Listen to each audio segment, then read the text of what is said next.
Before a store hands you your purchase, they give you a receipt, proof it is yours, even before you take it home. The universe works the same way. Every answered prayer, every dream, every fortune is first given an unseen receipt. It is a signal in the spiritual world that says, "This belongs to you, it is already paid for." But most people never claim that proof. They wait for the package before believing, and so the package never comes.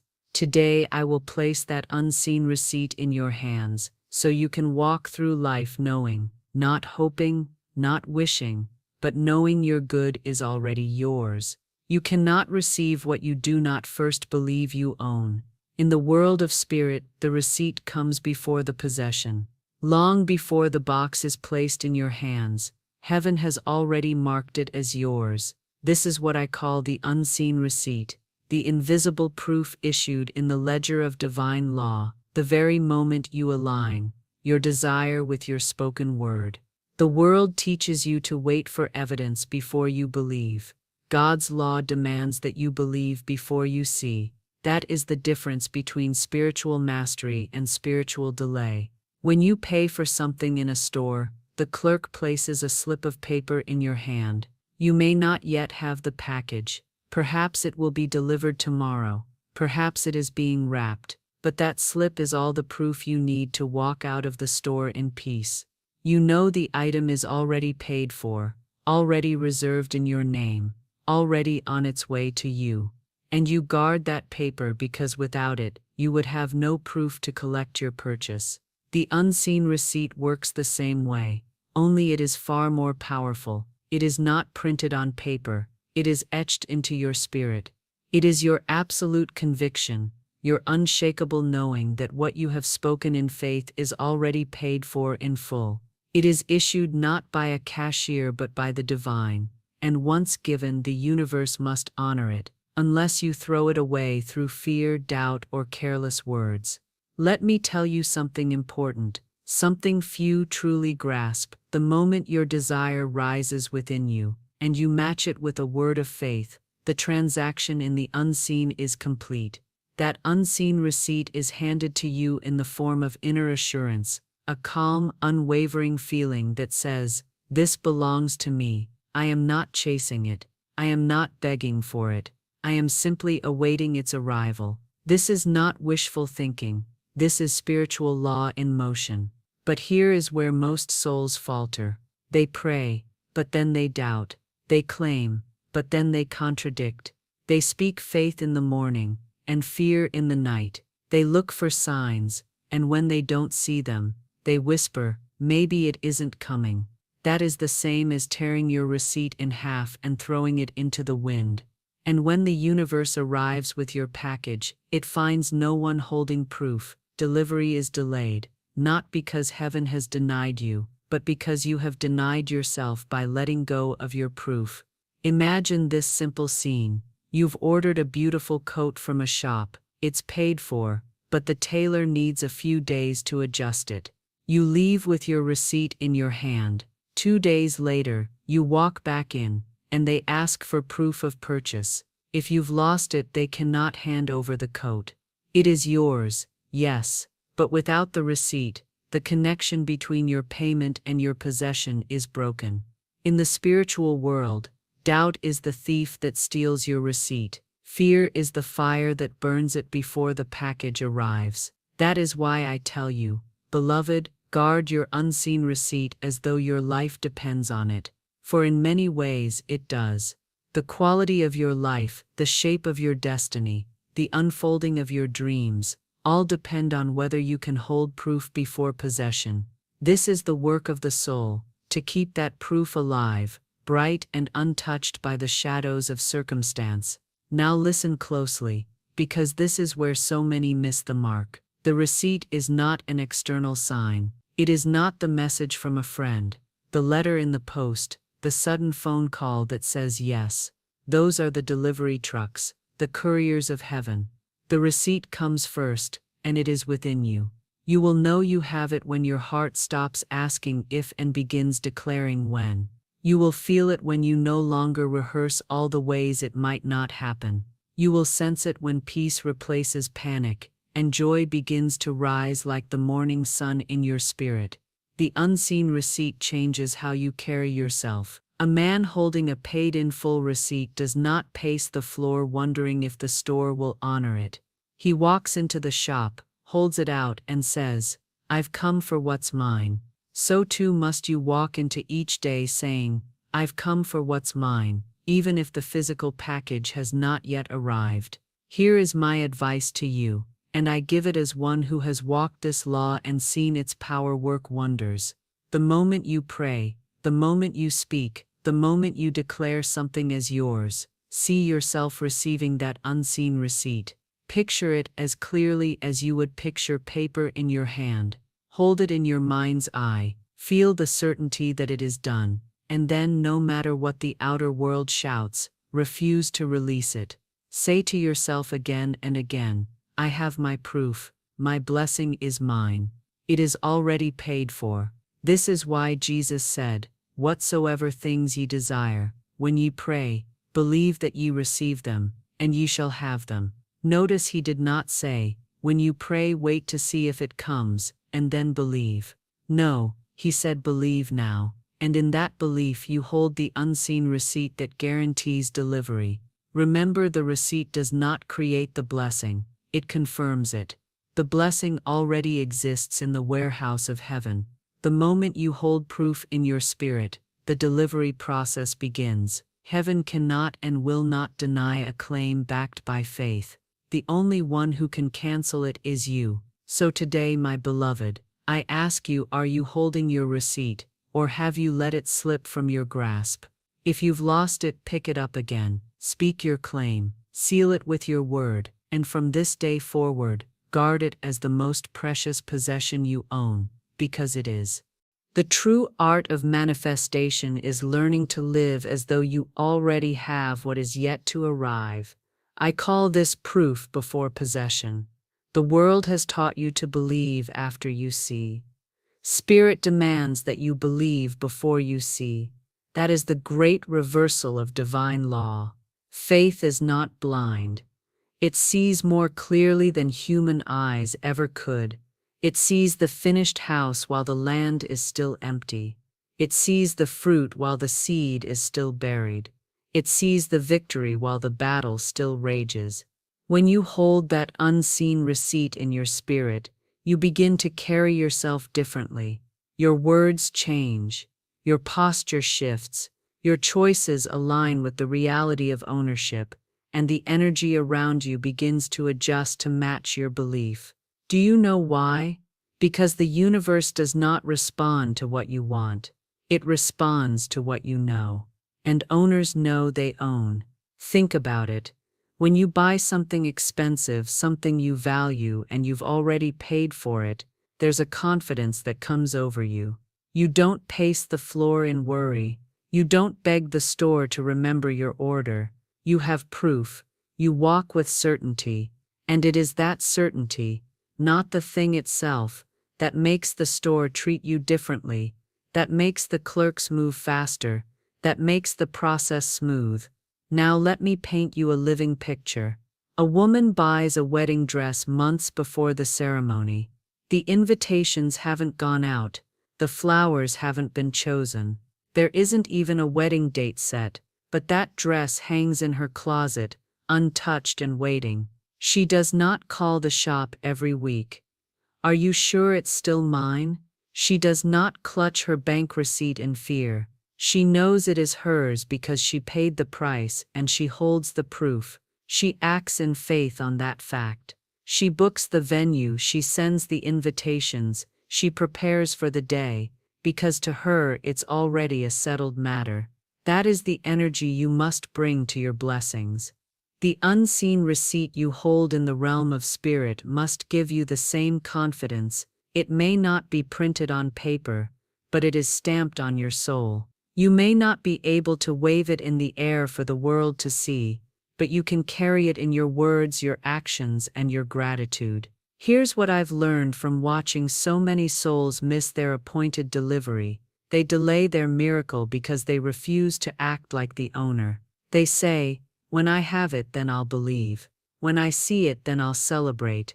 But the universe says, "Believe and celebrate now, and I will deliver." The law is as sure as gravity. You will never see what you refuse to believe first. If you act like a stranger to your own blessing, heaven will treat you as one. Ownership is not about arrogance, it is about alignment.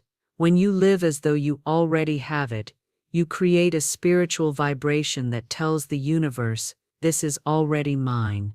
Deliver it to me in the perfect time." And here is something I want you to understand deeply. Ownership requires preparation. If you truly believe the blessing is on its way, you prepare the place before it arrives. You make space. You shift your life to accommodate it. If you are believing for a new home, you start clearing out the old clutter. If you are believing for financial increase, you start organizing your accounts as if the increase has already come. If you are believing for love, you start living in joy and wholeness so that love walks into a place already warmed by your spirit.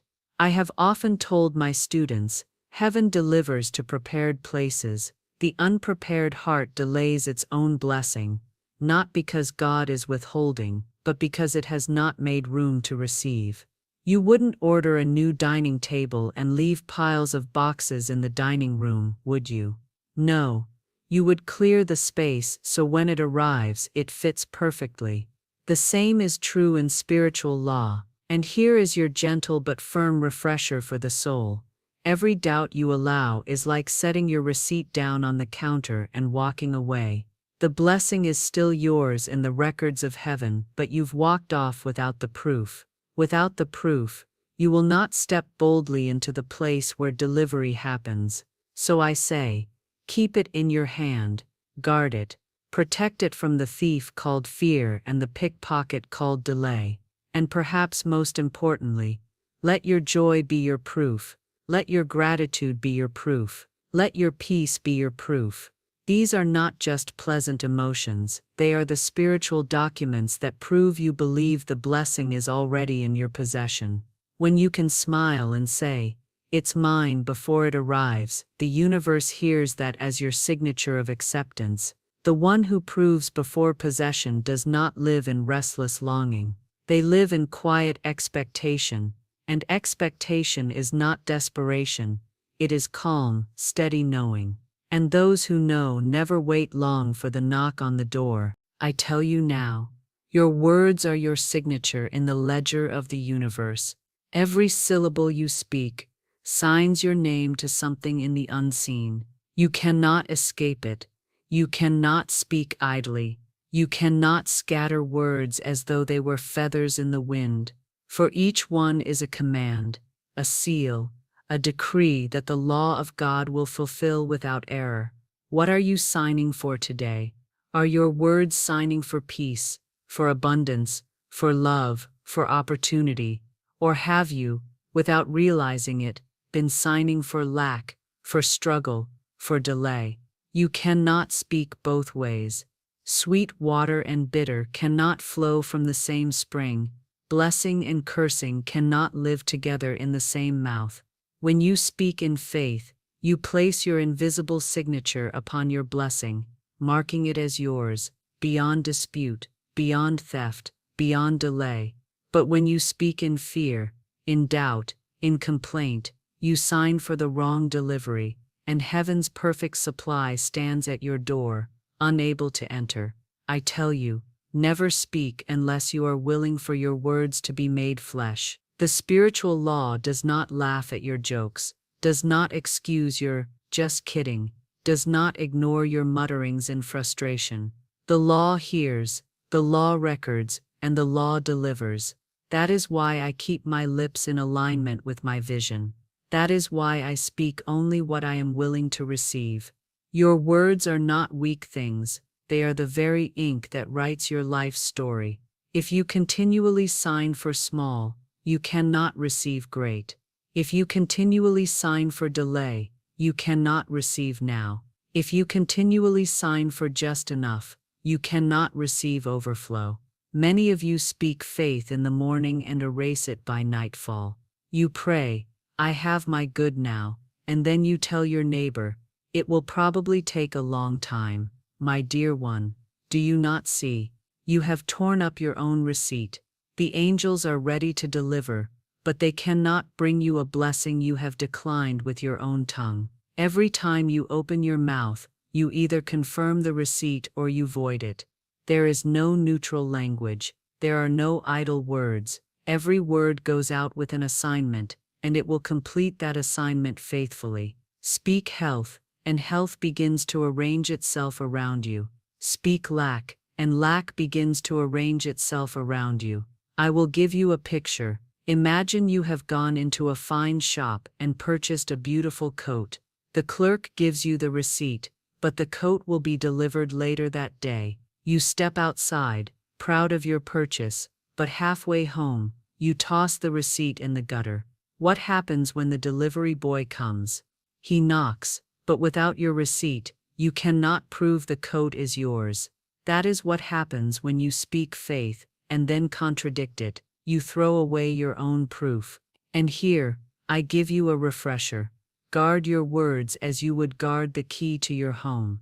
You would never leave your front door open for thieves. Do not leave your mouth open for doubt. One sentence of fear can undo hours of faithful affirming, if you do not correct it immediately. If you are believing for prosperity, let every word you speak be rich with the vibration of abundance. Do not speak of how little you have. Speak of how full your storehouses are in spirit.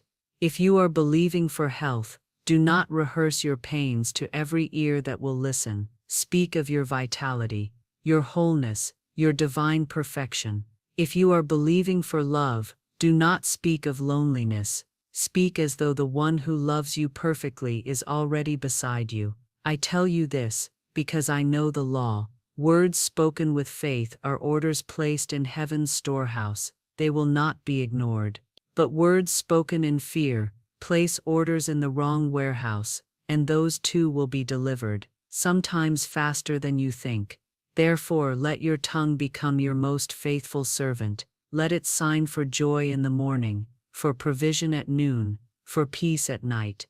Do not allow one careless sentence to mark your blessing. Return to sender. Some of you listening now have let your signatures fade. You believed for a season, and then, when nothing seemed to happen, your words began to waver. You said, perhaps it is not meant for me.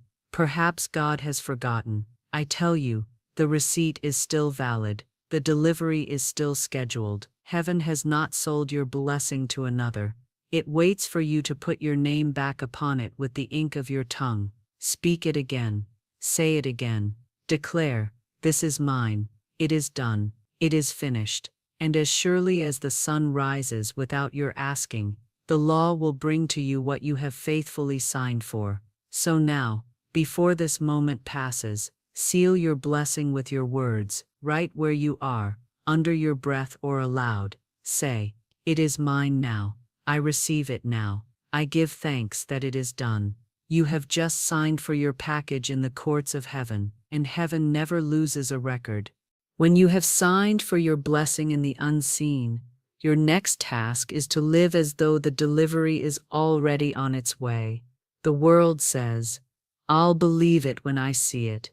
But the law of God says, you will see it when you believe it. The two ways cannot mix. You cannot walk in the world's hesitation and expect the kingdom's speed. Once you hold the unseen receipt, you must shift into the posture of one who already owns the thing. How does the owner walk? How does the owner speak? How does the owner prepare? I tell you, if you believe the furniture is coming, you clear the space in your room. If you believe the check is coming, you prepare the account to receive it. If you believe the healing is done, you begin to speak and act like one who is whole. It is the posture of readiness that proves to the universe that your faith is not idle talk. Heaven responds to readiness. Readiness is faith in motion. You cannot tell me you believe for abundance and yet live every day rehearsing lack in your speech and fear in your choices. That is not readiness, that is suspicion. And suspicion is a shadow that delays the delivery. The moment you act as though it's already yours, the law accelerates the process. When I believe for something, I make room for it. I speak to it. I prepare for it as a hostess prepares for a guest. I do not wait until the guest is knocking at the door to clean the house. I set the table early. I make the bed early. I light the lamp early. Why? Because my preparation is my proof to heaven that I am expecting and ready. There are those listening now who have prayed and prayed, but the delivery still tarries, not because the law has failed, but because they have not made space for the package to arrive. You say you want more income, but your mind is still organized for just enough. You say you want a bigger home, but your heart is still holding on to the clutter of fear. You say you want to be well, but you still speak as though illness has the final word. I tell you this, when you live as if the delivery is certain, you magnetize the very thing you desire. And here is your refresher. Your attitude after you've prayed is the loudest sermon you will ever preach to the universe. You can undo your own request, not with silence, but with the low hum of doubt that seeps into every choice you make. If you have ordered abundance, do not act like you're still shopping around for it. Stop comparing prices in the store of life, as though the blessing hasn't already been paid for. If you have ordered peace, stop bracing for the next storm as though it is inevitable. If you have ordered love, stop shutting your door and muttering, "No one ever comes for me." You must act now, speak now, move now, as though the thing is in transit and will be here any moment. For truly it is. You cannot see the heavenly couriers, but they are already walking toward you. The delivery is often closer than you think, but your posture will determine whether it finds you ready or finds you absent. Consider this. If a friend told you they were sending a valuable gift to arrive this week, would you not keep an eye on the door? Would you not listen for the bell? Would you not perhaps check your porch from time to time? This is the posture of expectation, and expectation is not anxiety. It is the quiet joy of knowing something good is coming. And I say to you, cultivate that quiet joy. It is the fragrance that draws your blessing nearer. The delivery angels travel faster when they sense a heart prepared with gratitude. Gratitude is the clearing in the forest that tells them, this is where the package belongs. Some will say, but Florence, what if I prepare and it doesn't come? My dear one, the moment you say that, you have canceled the order. You cannot hold the receipt in one hand and the return slip in the other. You must decide, either it is yours or it is not. And if it is yours, then you must behave like the owner from this moment on. So begin today. Do one thing that proves your faith. If you believe for prosperity, open an account marked for overflow and begin to thank God for its fullness, even before $1 arrives. If you believe for health, take one step today in the rhythm of the well.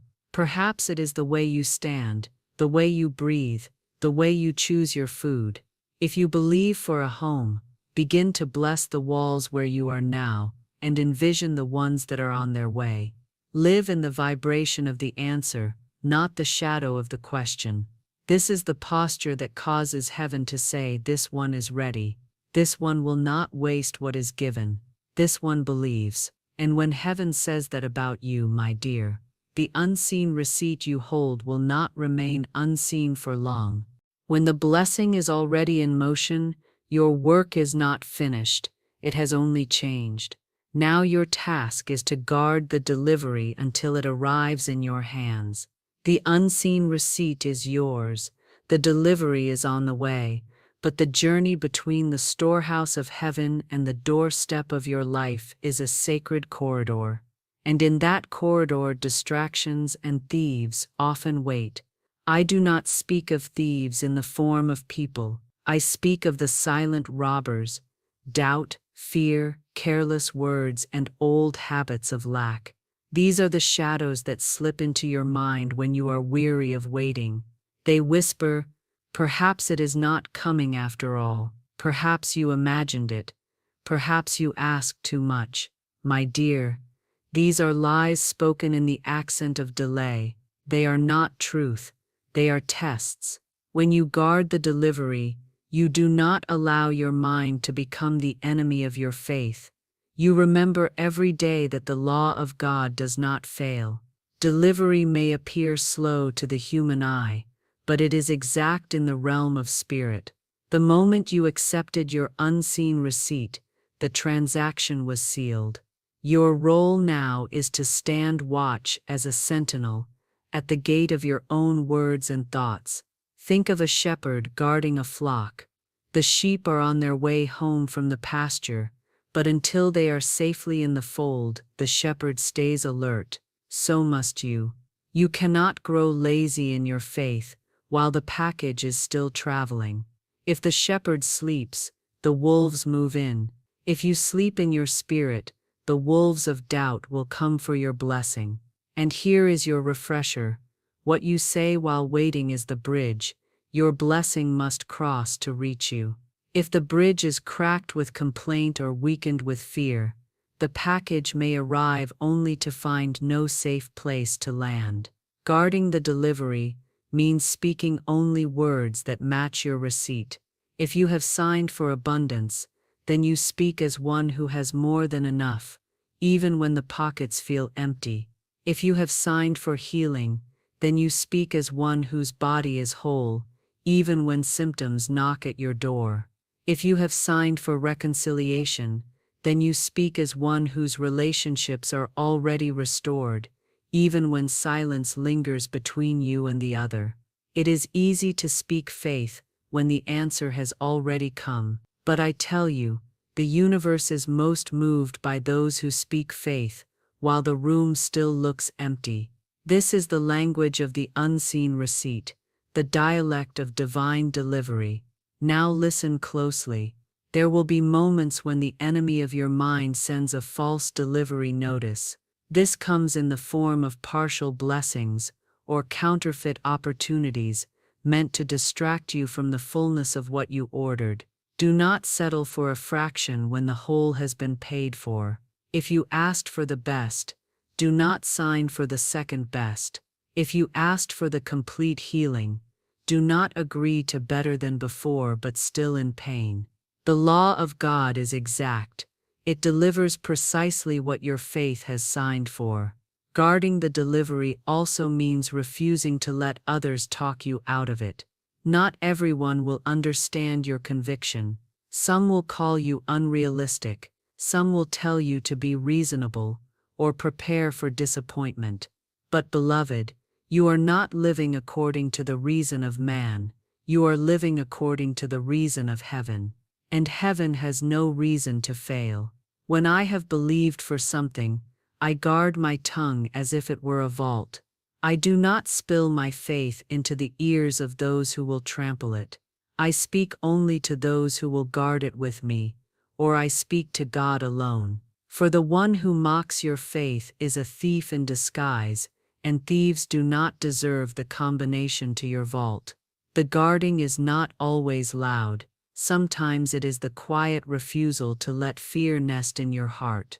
Sometimes it is the discipline of turning your gaze away from appearances and back to the promise.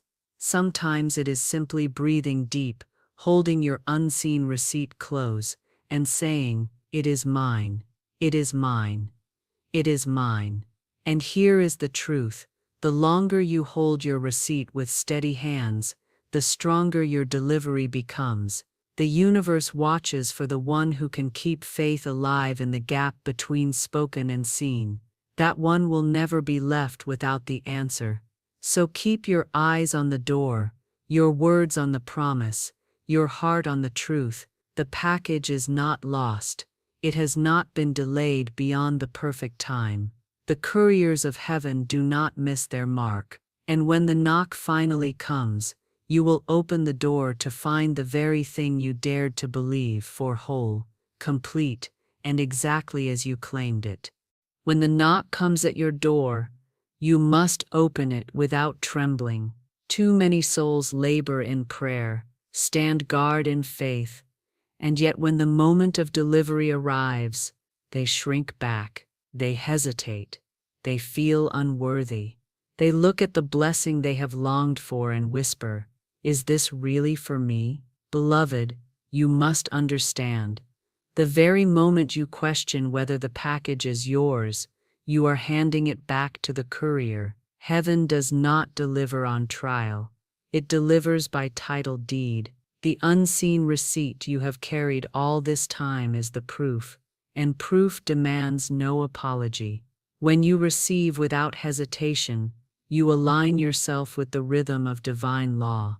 God does not cast pearls and then ask if you'd like to try them on first. God does not pour living water into your cup and say, "Sip to see if you like it." Heaven's nature is abundance, not half measure. The blessing comes whole, and you must take it whole. I have watched countless people undo their own manifestation because the spirit of unworthiness crept in at the finish line. They prayed with conviction, spoke with authority, guarded with discipline, but when the blessing stood in front of them, they delayed with thoughts like, "Perhaps this is too much, perhaps I should wait, perhaps someone else needs it more." That is not humility, that is self-sabotage, dressed as politeness. When you refuse to take hold of what heaven has sent, you are not only denying yourself, you are insulting the giver. You are saying in effect, "Your judgment is wrong. I am not the right person to bless." Beloved, the law of God does not make such errors.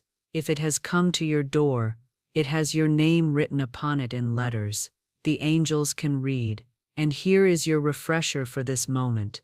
The way you receive is a seed for the blessings that follow. If you receive in fear, you plant more fear. If you receive in guilt, you plant more guilt. But if you receive with open hands and open heart, you plant the very faith that will draw more to you without strain. Consider this: when you walk into a store and pay for an item, you do not stand at the counter, staring at the clerk, saying, "Are you sure I can take this? Perhaps you should give it to someone else." No, you take the bag, you thank the clerk. You walk out knowing it is yours, because you have paid in full. In the realm of spirit, your payment is your faith, and the receipt is your spoken word. The moment you have believed, you have paid. The moment you have spoken, you have sealed the transaction. So when the blessing arrives, take it. Smile at heaven and say, "I receive it gladly." Receiving without hesitation also means not diluting your blessing with disclaimers. Do not say, "Well, I was lucky," or "It just happened." That is stripping the glory from God and giving it to chance. There is no chance in divine law, there is only perfect order. Say instead, "It came exactly as I knew it would." For in that confession you honor the law and strengthen the bridge for the next blessing.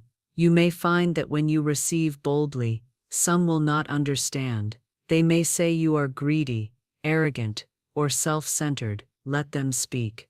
They are revealing their own contracts with lack, not truth about your abundance. A person who knows the law rejoices when another receives, for they understand that one person's blessing is proof that the storehouse is still full.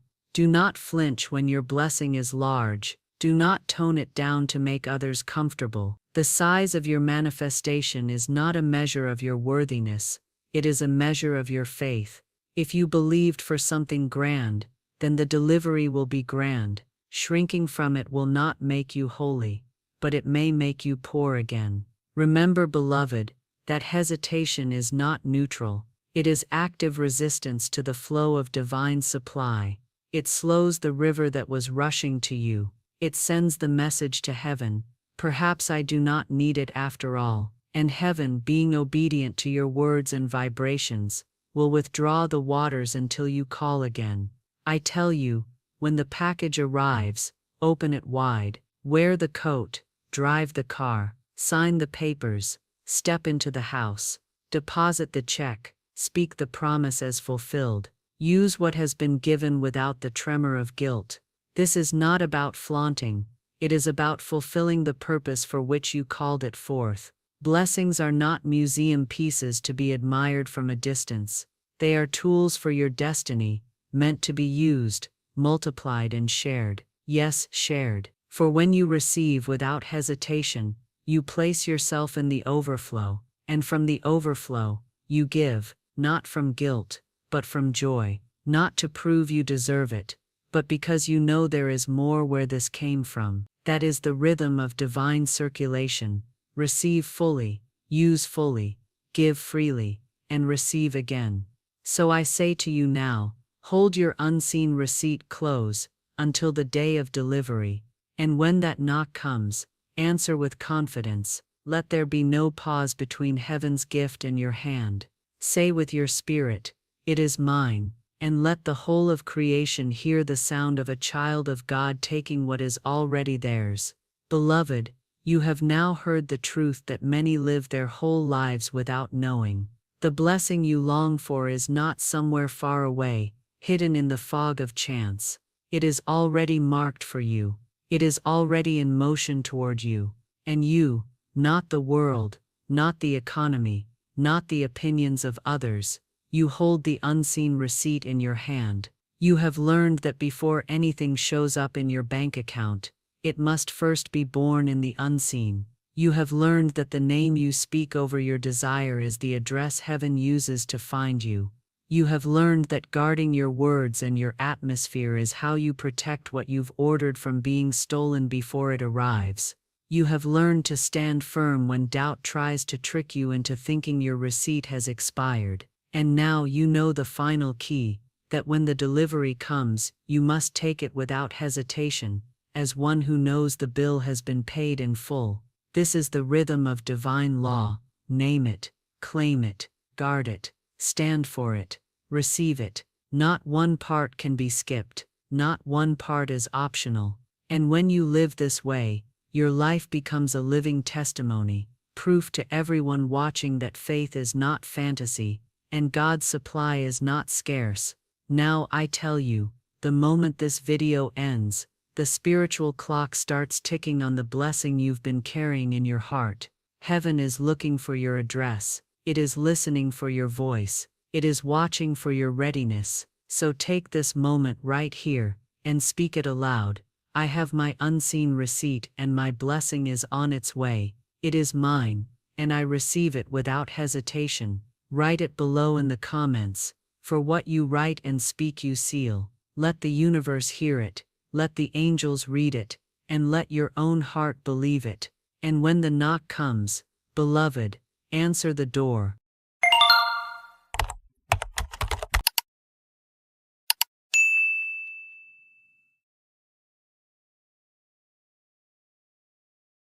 Wealth is not something to be chased, but something to be claimed, for it already exists in abundance around us, waiting to be called forth by the power of the spoken word. The universe is a vast storehouse of supply, limitless and overflowing, and every soul has the divine right to partake of its riches. Yet many walk in lack, not because supply is withheld, but because the word of command has not been spoken with conviction. A single word, uttered in faith, aligned with the unseen laws of abundance, can open the floodgates of prosperity and draw into manifestation great and unexpected sums of money.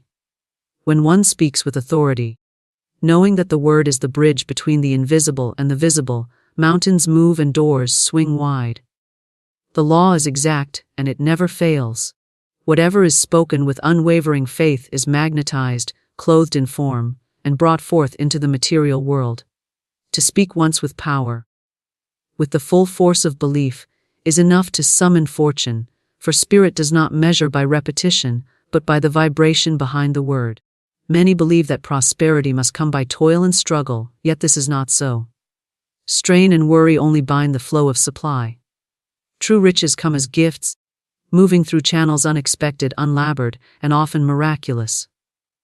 When the word is spoken in certainty, without doubt or fear, the universe rearranges itself to deliver money in perfect timing and measure. The spoken decree becomes law, and the law sets in motion events, people, and circumstances that must obey. Large sums of money can come suddenly, with ease, through ways unseen until the very moment they appear. The word acts as the key that unlocks these hidden treasures. To speak at once, as if it were already done, is to claim ownership over that which has always belonged to you by divine inheritance. Wealth is not a stranger. It is the rightful companion of faith. It comes not through pleading, but through the recognition of oneness with infinite supply.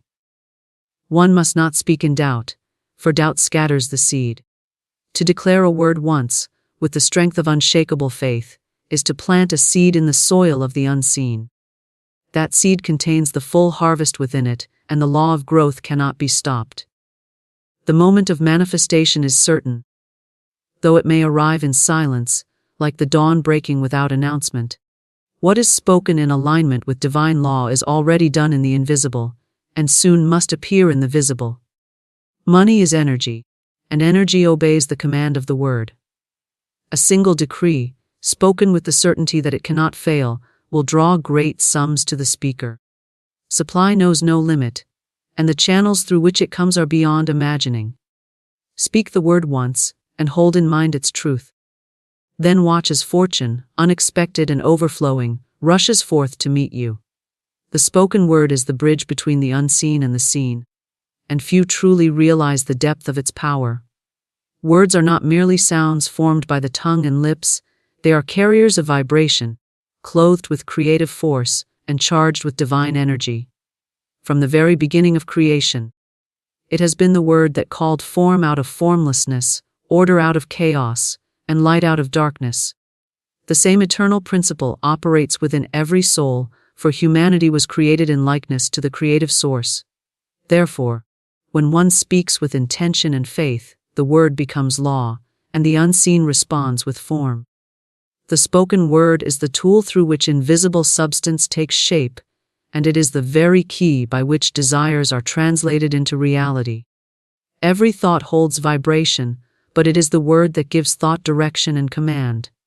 Thought may remain unformed, drifting like clouds across the sky, but once clothed in speech, it becomes a decree that sets the invisible into motion. The unseen realm holds infinite possibilities, like a vast ocean of unmanifested supply, and it awaits the command that directs it into expression. The word, spoken with authority, becomes the bridge that draws forth the unseen potential into visible manifestation. To speak is to create, for the word cannot return void, it must accomplish the purpose for which it is sent. The spoken word operates under law, and this law knows neither favoritism nor failure. The law is impartial and exact, responding to the vibration carried in the word rather than to the surface emotion or hope behind it.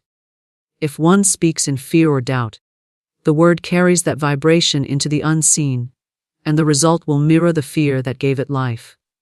If one speaks in certainty and faith, knowing that the word is creative substance, then the unseen aligns with that decree and shapes itself into prosperity, health, opportunity, or whatever has been declared. The word builds the bridge, and across that bridge flows the reality that matches its vibration. Many souls speak carelessly, not knowing that every utterance sows a seed. Words of lack, words of complaint, words of fear, all these sow seeds in the soil of the unseen, and in time they bear fruit in the outer world. The harvest may not be desired, yet it cannot be voided, for the law is exact. To say, "I never have enough," is to speak a bridge from unseen lack into seen lack. To declare, "Money flows to me with ease," is to build a bridge from unseen abundance into seen abundance. The universe does not question, it only obeys the vibration that the word carries. Therefore, to guard speech is to guard destiny, for the spoken word is the force that summons or repels supply. When words are spoken with focused faith, they become charged with creative power that cannot be denied. The unseen realm is alive, responsive, and quick to obey. It is as though the entire universe leans in to listen when a word is spoken with conviction, and immediately it sets in motion a chain of events to bring that word into form. Opportunities arise, doors open, people appear, and circumstances rearrange themselves, all as a direct response to the vibration carried on the bridge of the spoken word. One need not repeat endlessly or strain to be heard. It is not the multitude of words, but the power behind them that carries weight. A single declaration, spoken with unwavering certainty, can build a bridge strong enough to carry the invisible into the visible.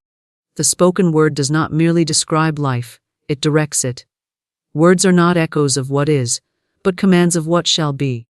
To say, "I am prosperous," is not wishful thinking but a decree that calls prosperity from the unseen into the seen. The bridge is built at the moment the word is spoken, and unseen supply begins to cross it. Those who understand this principle speak with care, for they know that every word is a seed, and every seed contains a harvest. To speak with doubt is to fracture the bridge, weakening its power. To speak with absolute faith is to create a bridge so strong that no obstacle can hinder the arrival of the unseen into the seen. The unseen realm is rich, overflowing, infinite in its supply. It is like a storehouse filled with treasures waiting for the command to release them. The spoken word is the command. Without the word, the treasures remain locked away, unseen, untouched, though they exist in abundance. When one speaks with authority, the lock is turned, and the unseen riches pour forth into tangible reality. The bridge is the word, and it is only through that bridge that the unseen can step into the world of form. Just as a river requires a channel to flow, the unseen requires the word to move into the seen. Without the channel, the river remains still. Without the word, the unseen remains unmanifested. The great error many make is to believe that effort and struggle build the bridge. They labor endlessly, striving to earn what could be called forth with a single decree. Work without the word is labor in vain, for it lacks the bridge that draws unseen supply into visible form. Conversely, the word spoken in faith, even without great physical effort, can draw opportunities and resources that hard labor alone could never achieve. This is not to dismiss action, for action is often the avenue through which the unseen delivers supply.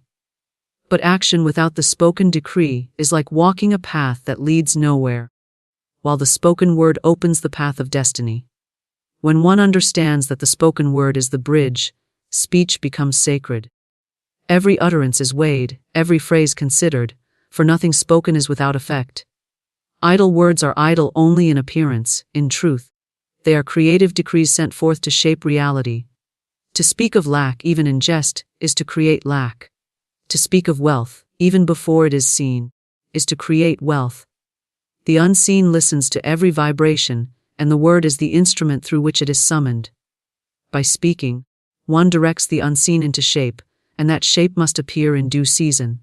The law is eternal, and the bridge never fails.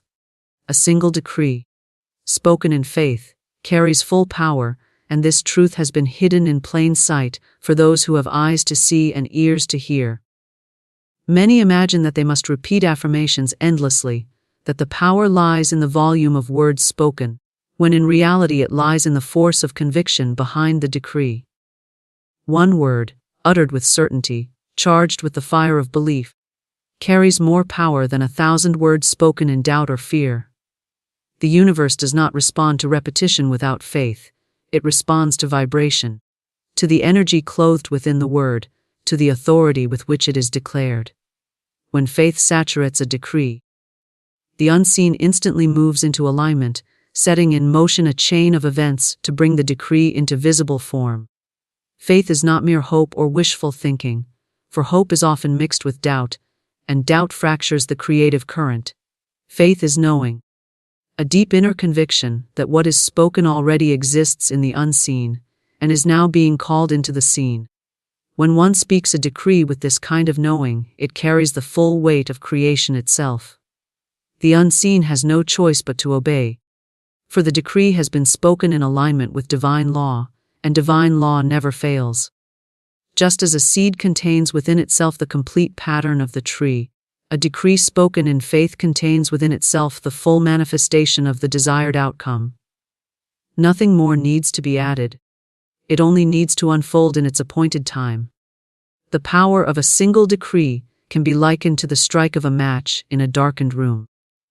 The light does not grow brighter because the match is struck repeatedly, but because the first strike already released the flame. The decree, once spoken in certainty, already lights the path, already calls forth the unseen into motion. To repeat it without faith is to weaken its power. As though one were striking the match again and again without confidence that the flame had been lit. But to speak it once with absolute conviction is to release a power that cannot be recalled, a power that goes forth and accomplishes its purpose with precision. Many fail to see results because they speak with divided minds. They say the words, but beneath them lies a current of fear, of disbelief, of waiting to see whether the decree will work. This waiting fractures the decree, for true faith does not wait to see. It knows it is already done. A decree clothed in faith leaves no room for contradiction. It is spoken once, and it stands as a law. To speak with faith is to know that the word, once released, is alive, active, and working in the unseen. It does not require constant repetition or anxious reminders. It is a seed planted in fertile soil, and the moment it is planted, the harvest has already begun. The law of the word is exact. It does not measure the length of time spoken, nor does it count the number of times repeated. It measures the vibration, the inner certainty, the unwavering authority behind the decree. When one speaks as though the decree must be obeyed, the unseen cannot resist. To declare, large sums of money come to me with ease, in full faith, is to set the law in motion. Even if no visible sign appears at once, the decree is already working beneath the surface, arranging circumstances, moving unseen forces, directing opportunities, preparing channels through which the money must flow. The decree is alive, and once spoken with faith, it is already a living thing, drawing its fulfillment from the infinite supply. Faith gives the decree its substance. Without faith, words are empty vessels, drifting without direction. With faith, a single decree is a command, a law that must be fulfilled. Faith clothes the decree with authority, giving it weight in the unseen, just as a royal seal gives weight to a decree of a king. No one questions the authority of the decree when it bears the seal. Likewise, the unseen does not question a decree clothed in faith. It simply moves into action, carrying out the command with perfect precision. The strength of the decree lies not in the loudness of the voice, nor in the eloquence of the phrasing, but in the silent power of conviction that underlies it. There is a sacredness in speaking a decree once with true faith. It is an act of alignment with the infinite, a recognition that one does not need to beg, plead, or strive for what already belongs to them by divine inheritance. To decree once is to acknowledge that the unseen is obedient, that supply is ready, and that manifestation is certain. Repetition may serve to train the mind, to build inner conviction, but once faith is present, one decree is enough. The universe is not deaf, nor does it delay because it has not been reminded. Delay only exists when doubt clouds the decree, when fear demands reassurance. Faith removes delay, for faith knows the decree is already fulfilled the moment it is spoken. The creative power of the decree is magnified when spoken with the full alignment of thought, word, and feeling. If the lips speak abundance but the heart trembles in fear of lack, the decree is weakened. But when the decree is spoken with words that match the inner conviction and the feeling of certainty, it becomes a force that nothing can resist. The decree then acts as a living command, issuing forth from the depths of spirit, carrying the authority of divine law. It builds a bridge from the unseen to the seen, and across that bridge flows the very manifestation that was declared. One need only look at the nature of creation itself to see this law in action. The stars were not called forth by endless repetition, but by a word spoken with authority. Light did not appear after countless commands, but at the decree spoken once in absolute power. This same principle is alive in every soul, for humanity shares in the creative law of the word. To decree once with faith is to move in harmony with the very principle of creation, to align with the eternal law that governs all manifestation. Nothing can withstand such a decree, for it is spoken with the authority of truth. A single decree, when spoken in faith, is not only a call to the unseen, it is a command that the unseen must obey. It is the recognition that the supply is already there, waiting to be claimed, and the decree is the claim itself. Once it is spoken, the law is engaged, and the manifestation is inevitable.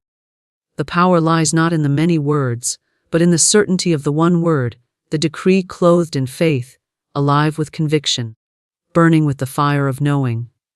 That decree carries full power, and its fulfillment begins the instant it is released into the unseen. Wealth flows without toil or struggle, through unexpected channels, and this truth overturns the belief that prosperity must come by endless labor, worry, or striving. The universe is abundant beyond measure, and supply is not earned by sweat alone, but drawn by alignment with the unseen law of abundance. Many spend their days burdened under the weight of struggle, convinced that effort alone produces wealth, yet they find themselves weary and empty, for struggle often closes the very doors through which supply would flow. True wealth comes in freedom, in ease, in harmony with the law of divine provision, and it enters life through channels unseen, often in ways so surprising that the mind could not have planned them. When the heart is burdened with fear of lack, the flow of wealth is hindered. Worry and strain tighten the current, like a clenched fist that cannot receive. Struggle declares that supply is limited, that money must be chased, fought for, earned by grinding effort, and this belief itself becomes the barrier to abundance. Yet when one releases the struggle, when the word of abundance is spoken in faith, the current loosens and wealth begins to flow freely. It does not creep in with strain, but rushes in through channels that could not have been imagined. What the mind could never arrange, the law arranges with ease. The channels through which wealth arrives are infinite, and they are never limited to the visible avenues known to human thought. To believe that money can only come from a paycheck, a contract, a sale, or a single opportunity is to bind the flow to narrow paths, when in truth the universe has endless ways to deliver supply. Wealth can arrive through gifts, through unexpected refunds, through chance encounters, through forgotten investments, through ideas that open doors, through people drawn into life at the perfect moment. The channels are beyond counting, and they are chosen not by human effort, but by divine order. The spoken decree of abundance sets this order into motion, and the channels open in ways that confound logic yet feel inevitable when they appear. Struggle belongs to the old belief in separation, the idea that one must wrestle with life for scraps of provision. Abundance belongs to the law of oneness, the recognition that one is already connected to infinite supply, and that wealth is the natural outflow of that connection. When one lives in this recognition, the strain dissolves, for there is no need to chase what is already theirs by divine inheritance. The spoken word of abundance affirms this truth, and it calls wealth into expression without the friction of toil. The channels open wide, and what once seemed difficult now comes with ease. Those who live by struggle often find their gains slipping away, for what is grasped tightly cannot remain. But wealth that flows through unexpected channels carries with it the ease of permanence, for it is not forced but given. It comes in harmony, and it stays in harmony. It does not drain the soul, it enriches it. The blessing of wealth is not in the burden of labor, but in the freedom of flow, the recognition that the universe delights to give. To rest in this truth is to invite supply in overflowing measure, without the shadow of exhaustion. The mind trained in lack resists the idea of unexpected channels, for it wants to control the how. It demands to know the path, the plan, the exact way in which the money will arrive. But the law of abundance does not require the mind's control, it requires faith. To insist on knowing the channel is to block all the other channels through which supply could come. Faith opens the way for the unexpected, for the miracle, for the sudden unfolding of wealth from directions unseen. When one declares wealth in faith, the details are left to the law, and the channels appear in perfect timing, often so smoothly that one only realizes afterward how extraordinary the unfolding truly was. The ease of wealth does not mean the absence of action, but but the action taken under divine guidance is never toil. It is inspired action, joyful and light, flowing as naturally as breathing. This kind of action is not struggle but alignment, not labor but expression. It feels effortless. Yet it produces results beyond what hard struggle could ever achieve. Wealth flows through these actions because they are in harmony with the law, and the law multiplies their effect. The one who moves in faith finds themselves at the right place at the right time, meeting the right person, seizing the right opportunity, not by calculation but by divine orchestration. Struggle stems from the belief that one must carry the burden of supply alone, but in truth, the universe carries it all. The unseen current is always moving, always arranging, always bringing forth abundance to those who align with its law. To relax into this current is to release the burden and allow wealth to flow naturally. It does not mean passivity, for faith is active. But it is activity without strain, motion without exhaustion. It is living in rhythm with the law of supply, speaking the word of abundance, and watching as channels open of themselves. There are countless testimonies of wealth arriving through these unexpected channels. A forgotten debt suddenly repaid, a business opportunity that appears without pursuit, a stranger offering the exact help needed, a chance idea leading to sudden gain. None of these could be predicted, yet all are the natural outcome of the law in motion.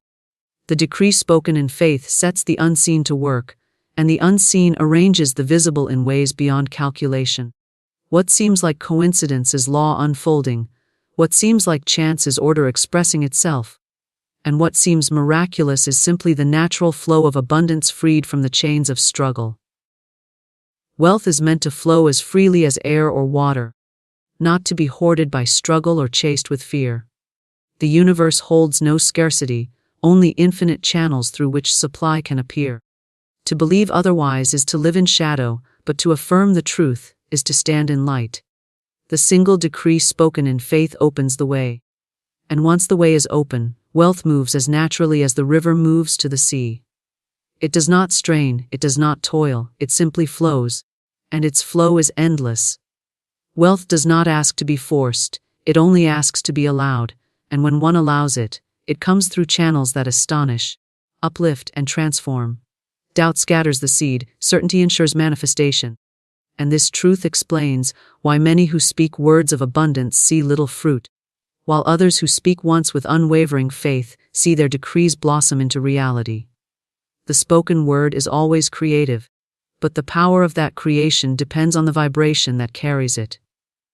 When the word is spoken in doubt, the vibration is scattered, broken, divided, and the unseen responds in kind.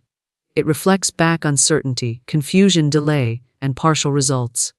But when the word is spoken in certainty, the vibration is whole, complete, single in focus, and the unseen has no choice but to bring forth a manifestation that mirrors that wholeness.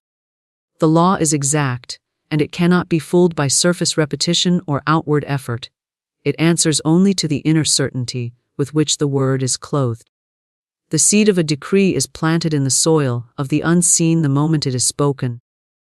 Just as a farmer plants a seed and trusts that the soil and the law of growth will do their work, so must one who speaks a decree trust the unseen law of supply. To plant a seed and then dig it up every day to see if it is growing is to destroy the harvest before it begins. This is the way of doubt. Always checking, always questioning, always wondering if the decree has worked. Each doubt is like pulling the seed from the soil, scattering its energy, weakening its power. Certainty, by contrast, plants the seed and leaves it to grow, knowing that unseen forces are already at work, knowing that manifestation is inevitable. Certainty waters the seed with gratitude, not worry, and thus the harvest is assured.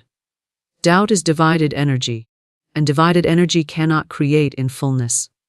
It is like attempting to row a boat in two directions at once, never reaching the shore. The decree spoken in doubt says with the lips, "I am prosperous," while the heart whispers, "But what if I am not?" The unseen does not obey the words alone, it obeys the vibration beneath the words. The vibration of doubt sends a mixed message, and the law responds with mixed results. Opportunities may appear but fade, money may come but slip away. Circumstances may shift but never settle into lasting abundance. Certainty, however, is undivided energy. It speaks, "I am prosperous," and feels it as true, knows it as true, stands in it as already done. The vibration is whole, and the law mirrors that wholeness with manifestations that endure. When one speaks with certainty, the decree is alive with authority. It goes forth as a command, not a question. It does not ask if it will be obeyed, it knows it is already obeyed. The unseen realm is quick to answer certainty, for certainty vibrates in harmony with divine law. The law itself is certainty. It does not falter or waver. To align with it is to step into its unshakable rhythm. The decree spoken in certainty is like a stone dropped into a still pond, sending ripples outward in every direction. Each ripple touches unseen forces, rearranging them, drawing supply, aligning circumstances, moving people, shaping events until the decree is fulfilled in the visible world. Those who live in doubt often find themselves trapped in cycles of effort, for doubt drives them to try to make things happen by their own strength. They speak the word but then rush to force results, believing the law will fail unless they push it along. Yet this very pushing is the fruit of doubt, and it disrupts the flow of abundance. Certainty does not push, it allows. Certainty does not strain, it trusts.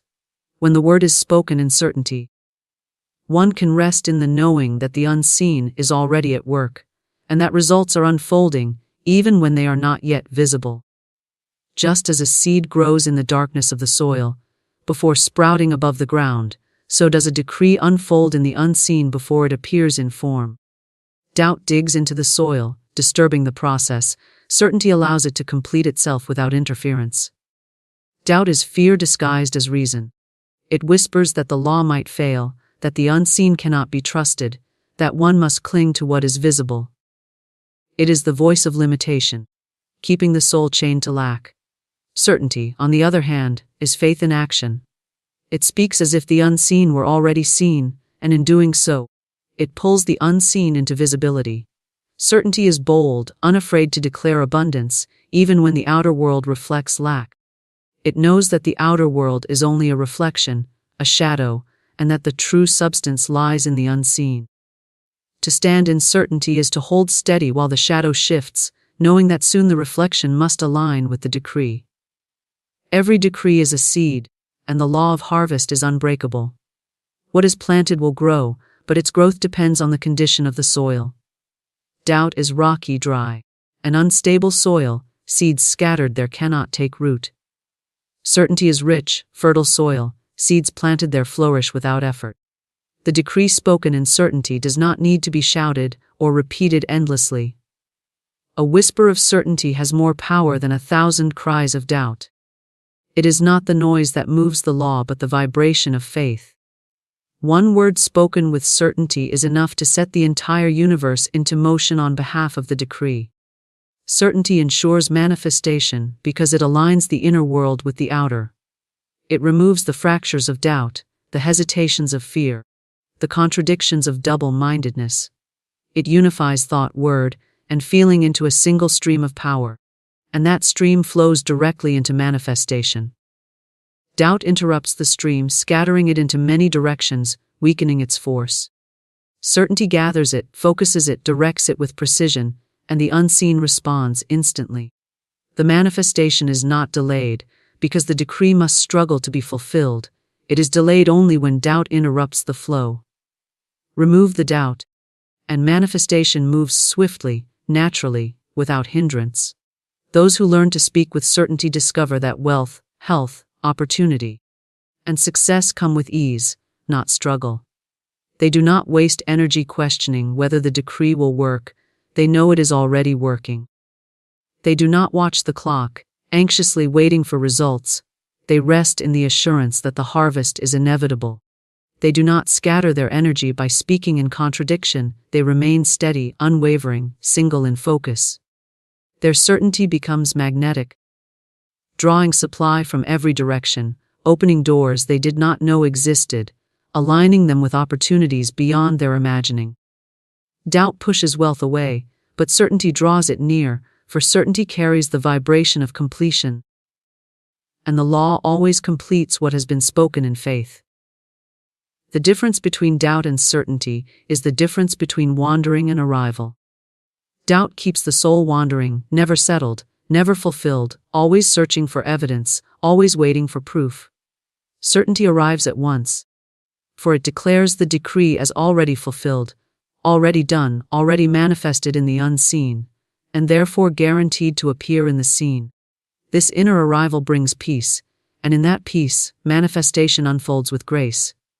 The word spoken in certainty is a word of power, and power never fails to bring forth results. Money is energy, commanded by the vibration of the word, and to understand this is to release the belief that wealth is something distant, fixed, or difficult to obtain. Everything in the universe is vibration, and money is no exception. It is not lifeless paper or cold metal, but condensed energy, shaped into form to serve as a medium of exchange. Its essence is fluid, responsive, and alive to the commands given to it through the vibration of thought, feeling, and especially the spoken word. When the word is spoken with conviction, it sends out a signal, and money, as energy, responds to that signal, arranging itself to move into the life of the one who issued the command.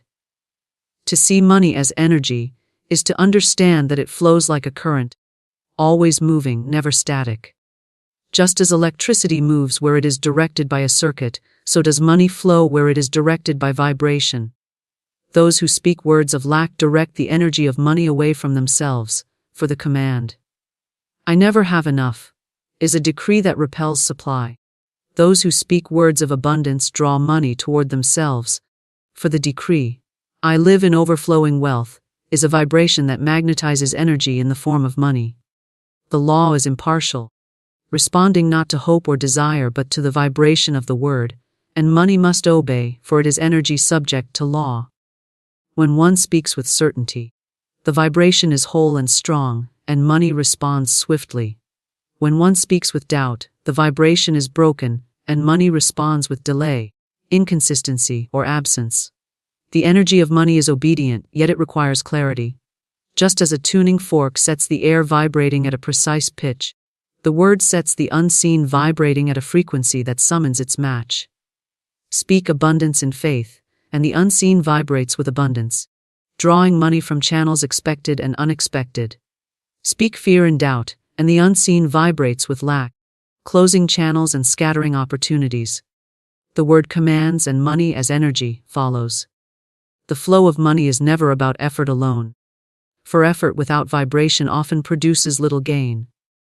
There are those who toil endlessly yet remain in scarcity, because their words and thoughts continually affirm lack. There are those who act with ease yet attract great wealth, because their vibration commands energy to serve them. It is not the hours worked that determine abundance, but the vibration carried in the spoken word. A single decree spoken in faith holds more wealth, producing power than months of anxious labor, for the decree directs the energy, while the labor without faith scatters it. Money, as energy, requires circulation. It is not meant to be hoarded in fear, for fear blocks the flow. Those who cling tightly to money, believing it scarce, cut themselves off from its current, and the flow slows or even reverses. Those who speak words of generosity, circulation, and ease open the channels wider, and money flows more freely through their lives. The vibration of the word determines whether money stagnates or multiplies. A decree such as, "Money flows to me endlessly and multiplies as it circulates," commands energy to move in alignment with that vibration, ensuring not only inflow but continual increase. The vibration of gratitude magnifies the energy of money. To give thanks for money already received, no matter how small, is to command more to come. Gratitude is a decree in itself, a word spoken not in lack but in recognition of abundance. When spoken sincerely, it raises the vibration to match wealth, and money, being energy, responds by multiplying. Complaints, by contrast, lower the vibration, scattering energy, and money withdraws. The law cannot be deceived. It answers not to outward appearances, but to the inner vibration carried in the spoken word. It is not only what one speaks about money, but how one speaks of oneself in relation to it. To declare, "I am worthy of wealth," is to set a vibration that commands money to align with that worthiness. To declare, "I always struggle with money," is to set a vibration that commands money to remain distant, elusive, or fleeting. Money itself is neutral. It has no judgment, no preference. It obeys the vibration it is commanded to obey. The word spoken with authority is the command that shapes the energy of money into visible form. Money does not arrive only through expected means. For energy is not bound to visible channels. It moves through unseen pathways, often in ways that the mind could not have imagined. A word spoken in faith sets the vibration, and energy arranges itself accordingly, drawing money through gifts, opportunities, ideas, or even sudden surprises. The unseen is vast, filled with countless channels, and money, as energy, flows through whichever channel matches the vibration. Those who try to control the channel limit the flow, while those who simply command the energy through their word allow infinite channels to open. The energy of money is sensitive to consistency. A decree spoken once in faith sets the vibration in motion. But if it is followed by words of fear and lack, the signal becomes confused, and the energy scatters. To maintain consistency is to hold steady in vibration, speaking only words of abundance, never contradicting them with words of doubt. This steadiness strengthens the command, building momentum, until money, as energy, must obey and manifest visibly. The universe listens to the vibration of constancy and rewards it with manifestation in kind. To master money as energy is to master the word, for the word is the tuning instrument of vibration. Every utterance is a decree, every phrase a command. To speak without awareness is to scatter energy. To speak with awareness is to direct energy with precision. The one who guards their words, speaking only in alignment with abundance, finds money flowing easily, for their vibration is clear. The one who speaks in contradiction lives in fluctuation, for their vibration is divided. The difference lies not in luck or chance but in the command issued by the word. Money is energy, and energy seeks direction. The word provides that direction, and the law ensures that it is followed. Speak lack and money obeys by fleeing. Speak abundance, and money obeys by arriving. Speak circulation, and money obeys by multiplying. Speak gratitude, and money obeys by returning with increase. There is no mystery, no delay, no favoritism in this law. It is as exact as mathematics, as certain as the rising sun. The vibration of the word is the command, and money, being energy, has no choice but to respond. Beloved, the moment thou didst believe, it was written, not with ink, nor by hand of man, but by the flaming finger of spirit, thy name, etched upon the substance of things hoped for, the evidence of things not seen. Thy name is written on the winning ticket by divine right, for thou art an heir to all good. The Lord is thy shepherd, thou shalt not want. I say unto thee, it is already done in the invisible. Thy ticket of triumph lies waiting for thee, vibrating in the ethers, trembling to take form. For what God hath for thee, no man can take away. We walk not by sight, but by faith, and faith is the pathway to miracles. To him that believeth, all things are possible. When thou speakest the word with unwavering conviction, when thou alignest thy thought with the mind of God, thou settest in motion invisible wheels that bring the visible into form.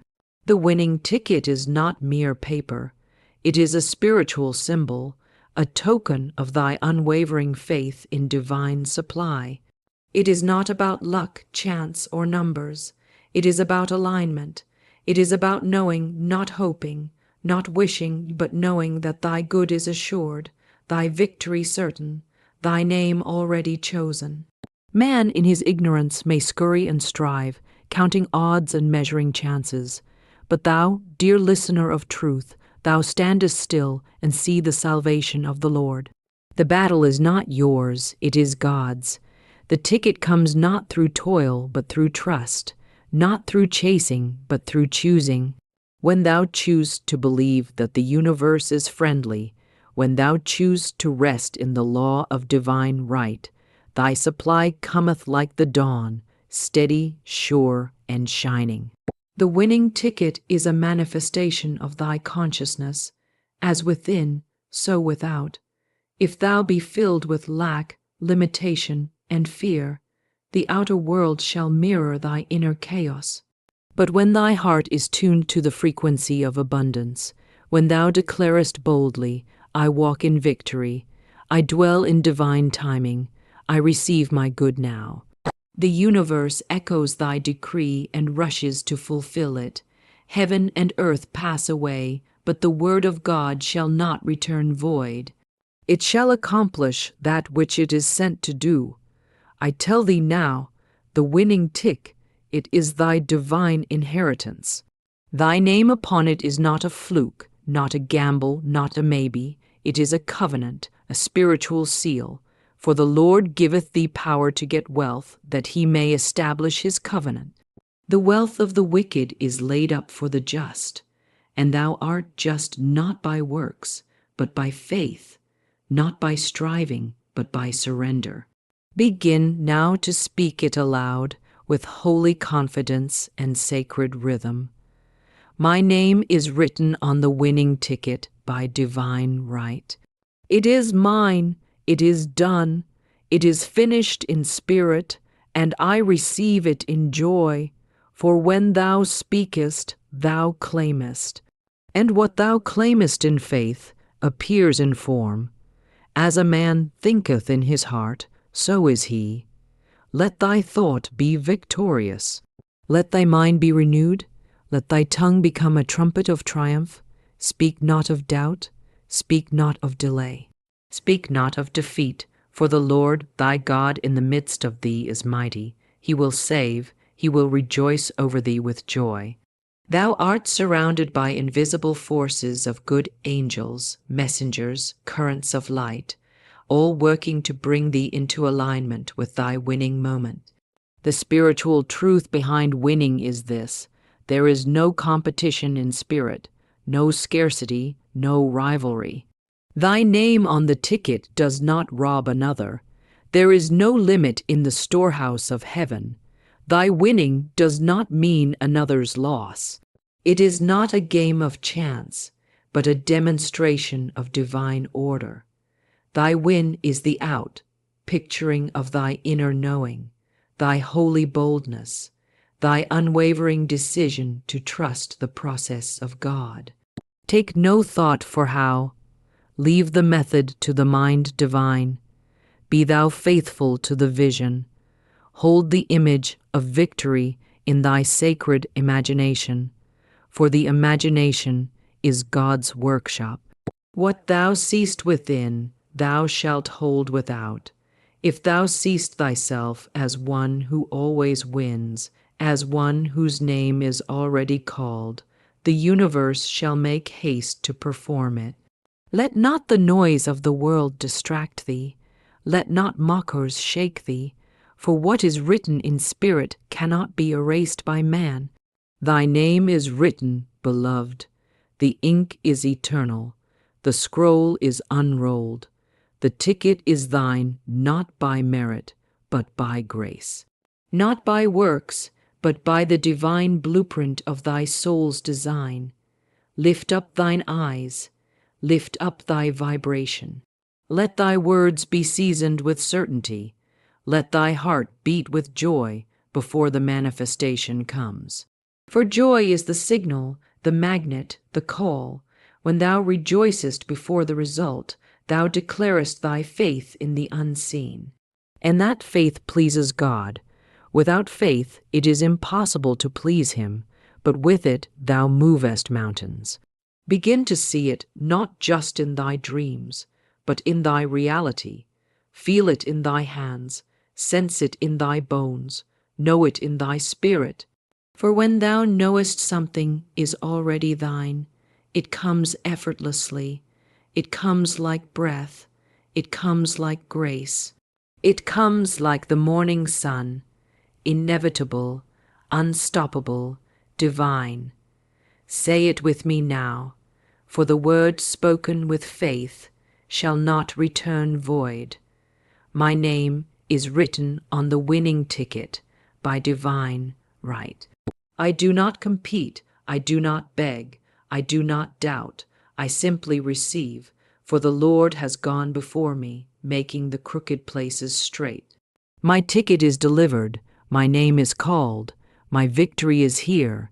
The spiritual truth behind winning is this: thou canst not lose when God is thy source. Thou canst not fail when divine right order is thy law.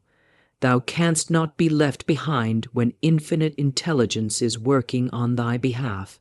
And it is working silently, swiftly, surely. And now, as thou standest in the holy light of knowing, as thy spirit aligns with the truth of thy abundance, thou shalt see signs, divine winks, synchronicities, a word spoken, a number revealed, a thought confirmed. These are not coincidences. These are confirmations. Spirit is whispering, yes, child, it is done. It is written, it is thine.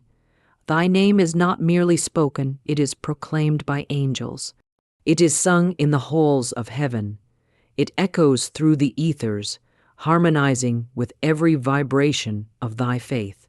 Let the world call it miracle, let the skeptics call it chance, but thou shalt call it what it is, divine right manifestation. For thou art chosen, thou art blessed, thou art ready, and so we move forward into deeper knowing, into greater unfolding, into the revelation of perfect timing. The Spirit of truth saith, wait not in worry, but walk in wisdom, for all things unfold according to divine right and perfect timing. No good thing shall be withheld from them that walk uprightly, and to walk uprightly is to walk in unwavering faith, aligned with divine law, trusting that what is thine shall come to thee with perfect ease and in perfect time. Let no fear hurry thee, let no doubt cloud thee, let no impatience poison the roots of thy harvest. For the soul that knows the law does not knock frantically at the door. It opens the gate through praise. There is a time appointed by heaven, and thy good is never late. Say not in thy heart, why is it delayed? Say rather, it is ripening. For there is a ripening of blessings, a spiritual maturing, when conditions are made ready, when channels are aligned, when thy vibration and thy demonstration match. That is perfect timing, and that timing is holy. When thou plantest a seed, thou dost not stand over it, shouting, grow now, appear now. No, beloved, thou waitest in faith. Thou waterest with joy. Thou expectest the green shoot to break the ground. And so it is with all things of spirit. Every desire held in the womb of divine mind is growing even now. Every request spoken in faith is being formed even now. Every ticket with thy name upon it is drawing near, not by chance, but by the law of divine right. The law is exact. It is not mocked. Whatsoever a man soweth, that shall he also reap. Sow faith and reap fulfillment. Sow fear and reap confusion. Sow praise and reap miracles. The law of divine right timing governs all manifestations, and thy obedience is not in doing more. It is in believing more. It is in trusting the unseen to deliver the seen. Rest thy heart, dear listener, in the knowledge that the delay is not denial. The pause is not punishment, it is preparation, it is calibration. It is the law arranging every piece in thy favor, even when thou seest nothing. The oak was once a hidden thought in the seed. The harvest was once buried in dirt. Do not curse the dark soil, for it hides the beginning of thy blessing. I say unto thee, divine right order is never rushed, for that which is rushed is often ruined, and that which is trusted blossoms in beauty. Thou art not late, thou art not behind, thou art in the exact moment ordained for thee. The door thou seekest is opening in the spiritual realm. Let not thy eyes deceive thee. We walk not by sight, we walk by truth, and the truth is, what is thine cannot miss thee, and what misses thee was never thine by divine right. Clamor not to the world for validation. The world is noisy with timelines, but God is the keeper of seasons. Say within thy soul, all that is mine by divine right appears now in perfect time. I do not compete. I do not chase. I align. I allow. I receive. The law of divine right is not subject to man's calendar. It is not governed by clocks, nor measured by deadlines. Spirit has no panic, for it knows no lack. There is no shortage in divine supply, and there is no delay in divine response, only preparation in divine sequence. If thou seest not the answer, it is not because it is not coming. It is because the soil is being made rich. The roots are spreading. The conditions are being arranged. Do not dig up what God has planted in thee. Be not anxious for the outcome. Be not weary in well-doing, for in due season thou shalt reap, if thou faint not. Trust the law. Praise the timing. Celebrate even the silence, for it is filled with power. The silence of the seed is sacred. The hush before the miracle is holy. Say to thyself each morning, I walk in divine timing. My steps are ordered of the Lord. I am not early, I am not late. I am exactly where I need to be to receive my good, and say it with joy, not with effort. Say it with delight, not with doubt, for thy words shape thy world, and thy declarations draw thy demonstration. Thy name written on the winning ticket is not lost in the shuffle. It is held in the hand of divine right. It is summoned not by random chance, but by spiritual alignment. It shall be revealed to thee not one moment too soon, nor one moment too late. And when it cometh, thou shalt know it could not have come any other way. Let not the winds of time shake thee. Let not the ticking of the clock disturb thee, for thou art above time. Thou art in spirit, and spirit moves outside of man's measure. What seemeth sudden to the world is simply divine right in motion. The world shall call it a miracle, but thou shalt call it what it truly is, the fruit of faith. Even now, the currents of spirit are moving. Even now, the invisible becomes visible. Even now, the wheel is turning in thy favor. Be still and know. For the Lord maketh all things beautiful in his time. Repeat this holy affirmation with the certainty of one who trusts the clock of heaven. I dwell in divine right timing. I receive what is mine by divine right, in peace, without struggle, in the appointed hour. My name is not forgotten. My blessing is not lost. It is coming to me now. Let thy faith be firm. Let thy patience be praise. Let thy vision be unwavering. Divine timing is not delay, it is orchestration. It is the heavenly hand setting every note in perfect harmony. The angels are not idle. The Spirit of God is not still. All forces of the invisible are gathering, aligning, unfolding, working in concert for thy perfect win. Be thou not moved by outer appearances. The winning ticket exists in the realm of spirit before it is drawn in the hand of man. And now, as thou dost anchor thy soul in the quiet confidence of perfect timing, thy vibration rises to meet the blessing ordained for thee. For when thou art truly ready in spirit, nothing can keep it from thee, not man, not error, not delay.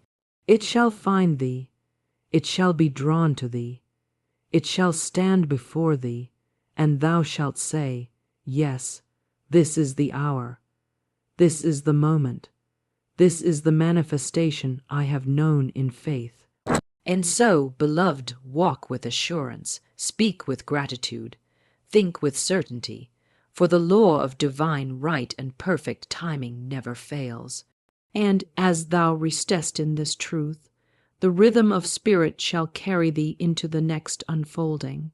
The Spirit moveth upon the waters, and the word is spoken, and lo, there is light.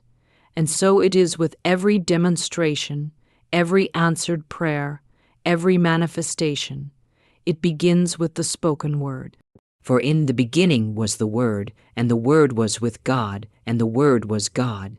When thou speakest from the place of divine authority, when thy lips align with thy faith, the universe bends to obey. The power of life and death is in the tongue.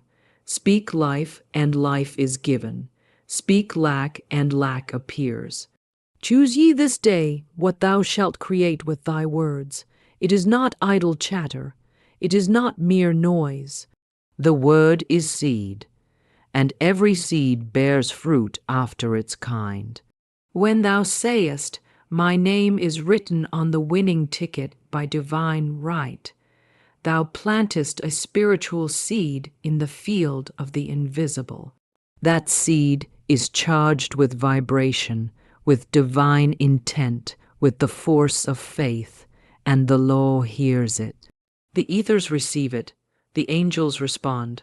Thy spoken word is thy wand, it is thy sword, it is thy command to the invisible realm.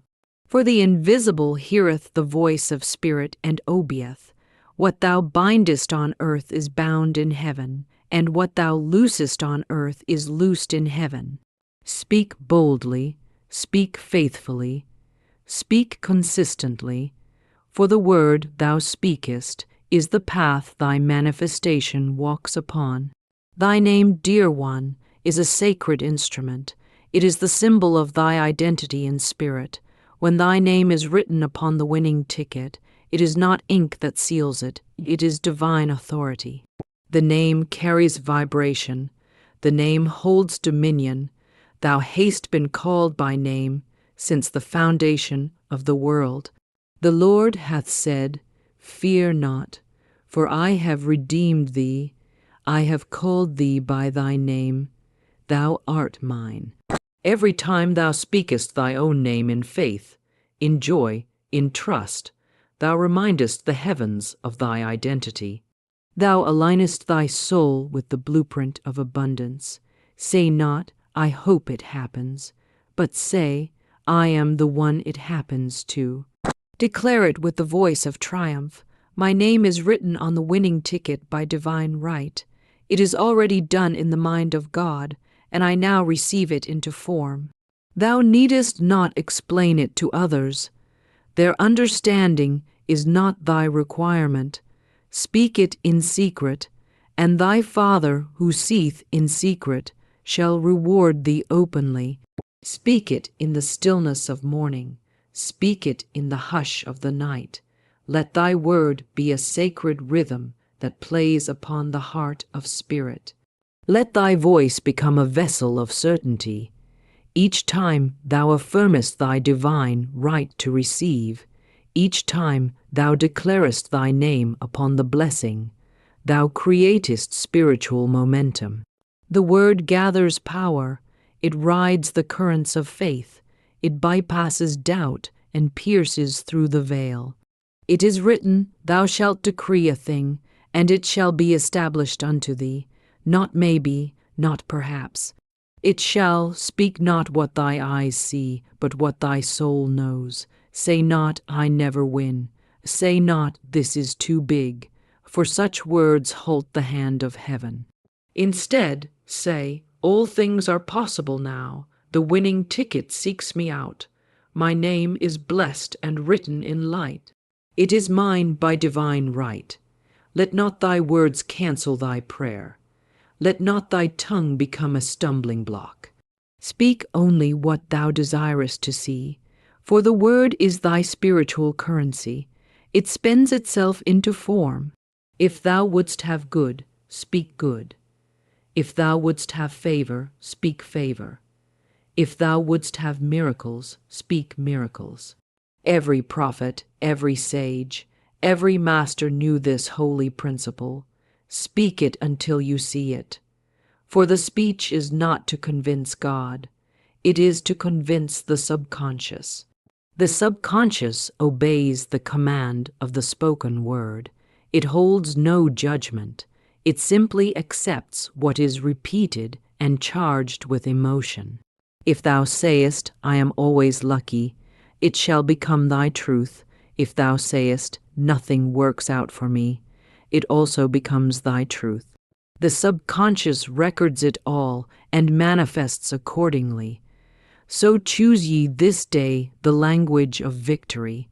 Speak in the tongue of heaven. Let thy words be fiery with faith, soaked in certainty, and firm in divine law. Do not tremble, do not waver, for he that doubteth is like a wave of the sea, tossed to and fro.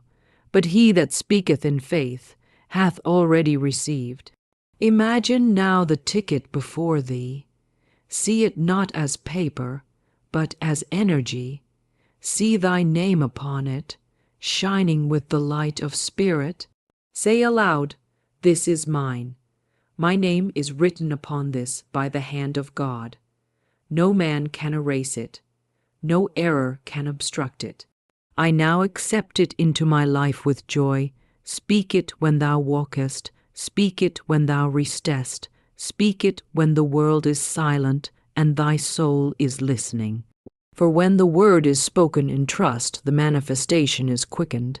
It is not thy effort that brings the ticket, it is thy utterance.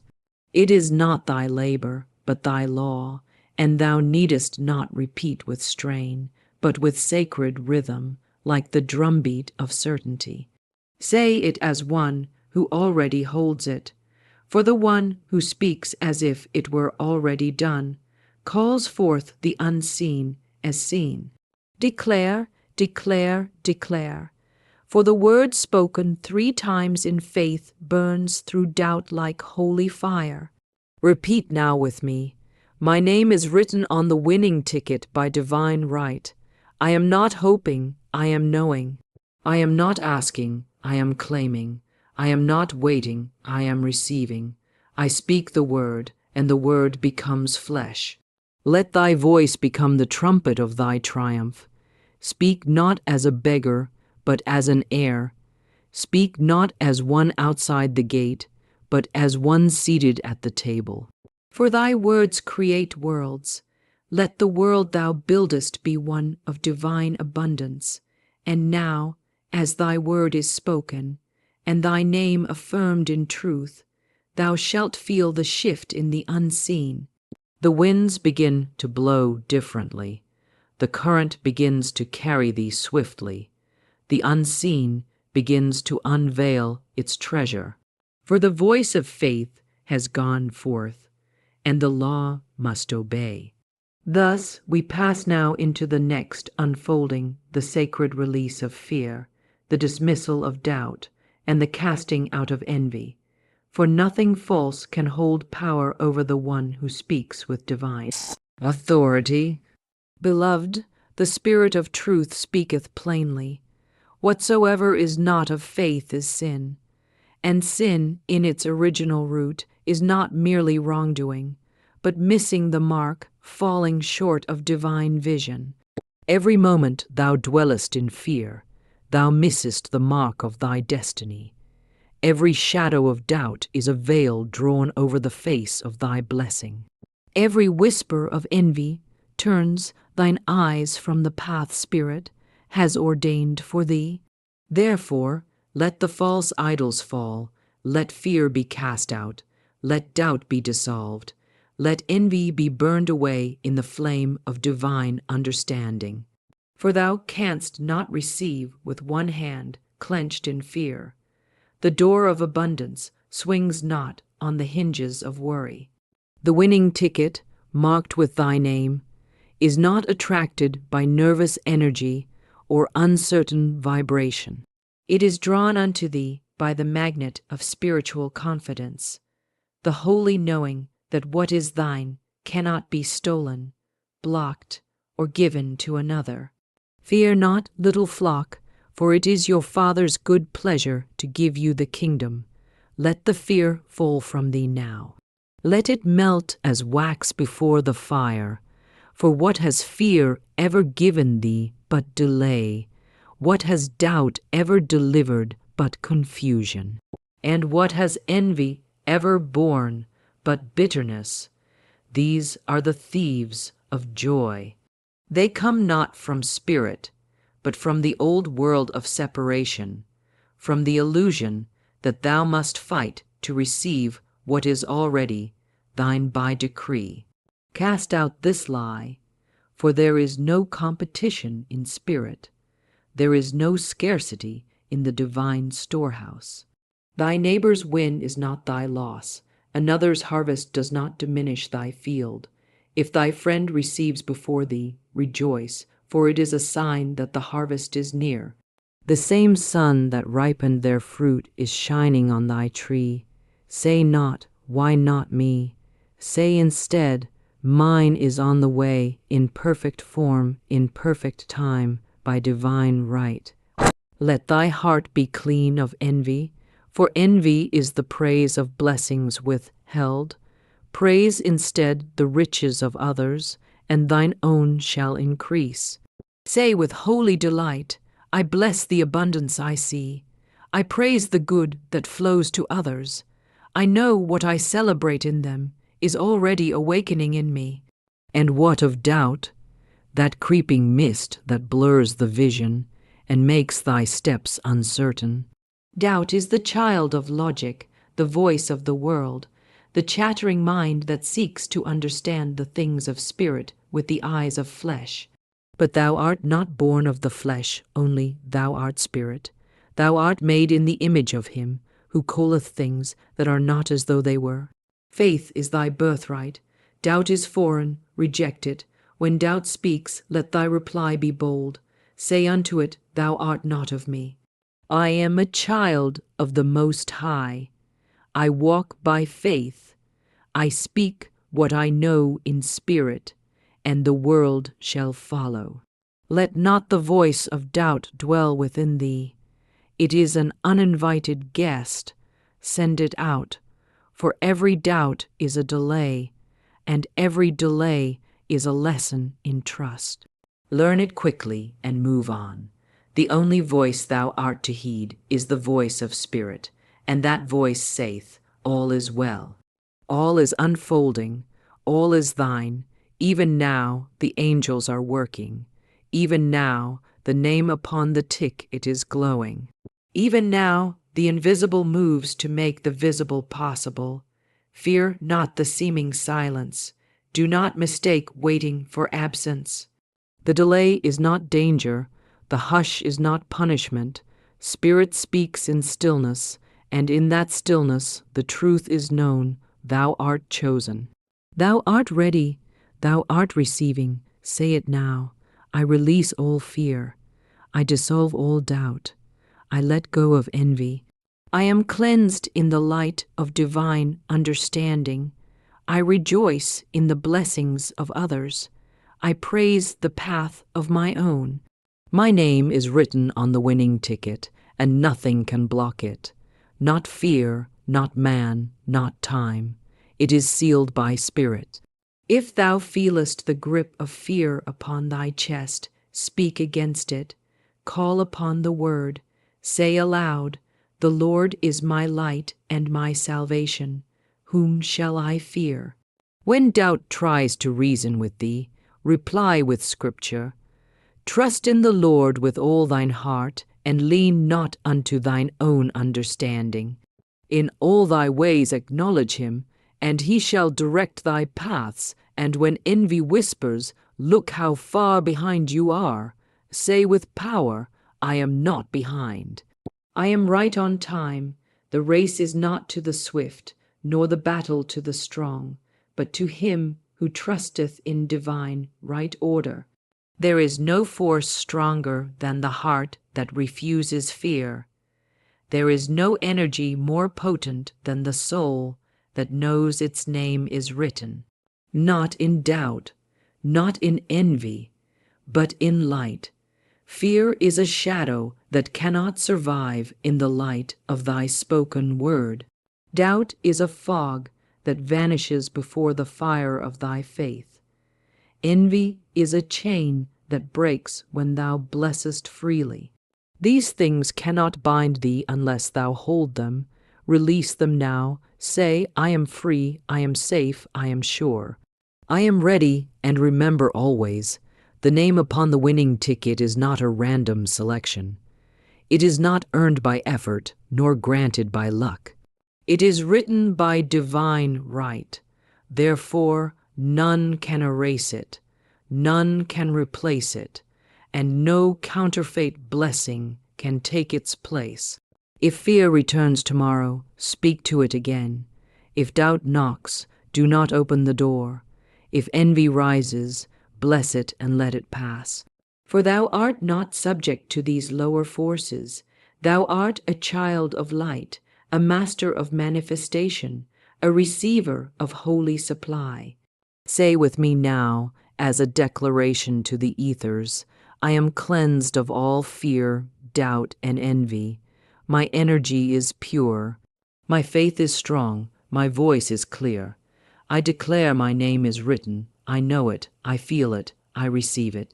And as these words echo into the realm of spirit, a shift begins. The air becomes lighter. The burden lifts. The veil parts, and thou feelest it, the nearness of thy demonstration, the closeness of thy win, the unfolding of the next divine step. And so, with a spirit made clean, a heart made sure, and a voice made powerful, we move forward into the next revelation, the claiming of thy winning ticket.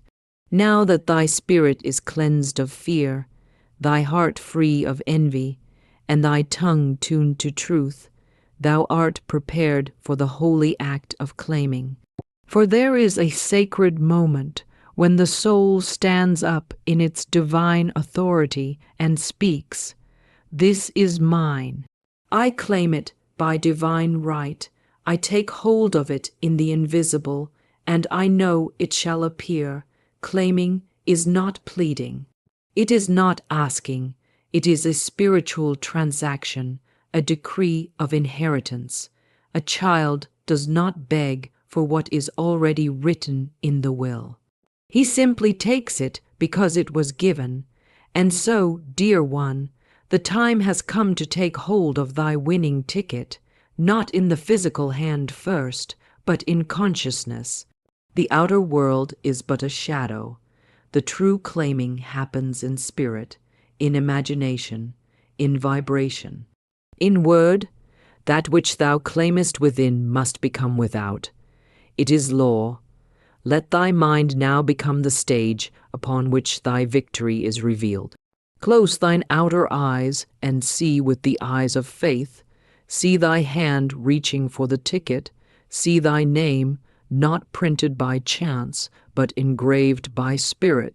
Feel the texture, the weight, the glory of it. Say aloud, I claim this. It is mine. It comes from divine source. It arrives at the appointed hour. I am worthy. I am ready. I receive. There is no power that can stop the soul that claims in alignment with divine law. Heaven backs such a claim. The angels go before it. The winds carry it. For what is claimed in faith becomes flesh by law. There is no effort here, no toil, only alignment, and alignment is achieved by choice, the choice to know, the choice to speak, the choice to receive without apology. Many delay their blessings because they wait for a sign before they believe. But Spirit saith, believe first, and the sign shall follow. The claim precedes the confirmation. The word is planted before the harvest. The hand is lifted in praise before the prize appears. This is the way of those who walk in power. Do not say, I hope it's mine. Do not say, maybe someday. Speak as one who knows the will has already been read and the inheritance delivered. Say, it is finished in spirit, and I now call it into form. My name is on the winning ticket. I claim it. I accept it. I walk in the victory now. Let no guilt block thy claiming. Let no old memory whisper, you are not worthy. Worthiness is not earned. It is granted, thou art worthy by divine birth. Thou art worthy because God is thy source. Thou art worthy because thy name is written in the book of life. And if it is written there, it can surely be written upon a ticket of manifestation.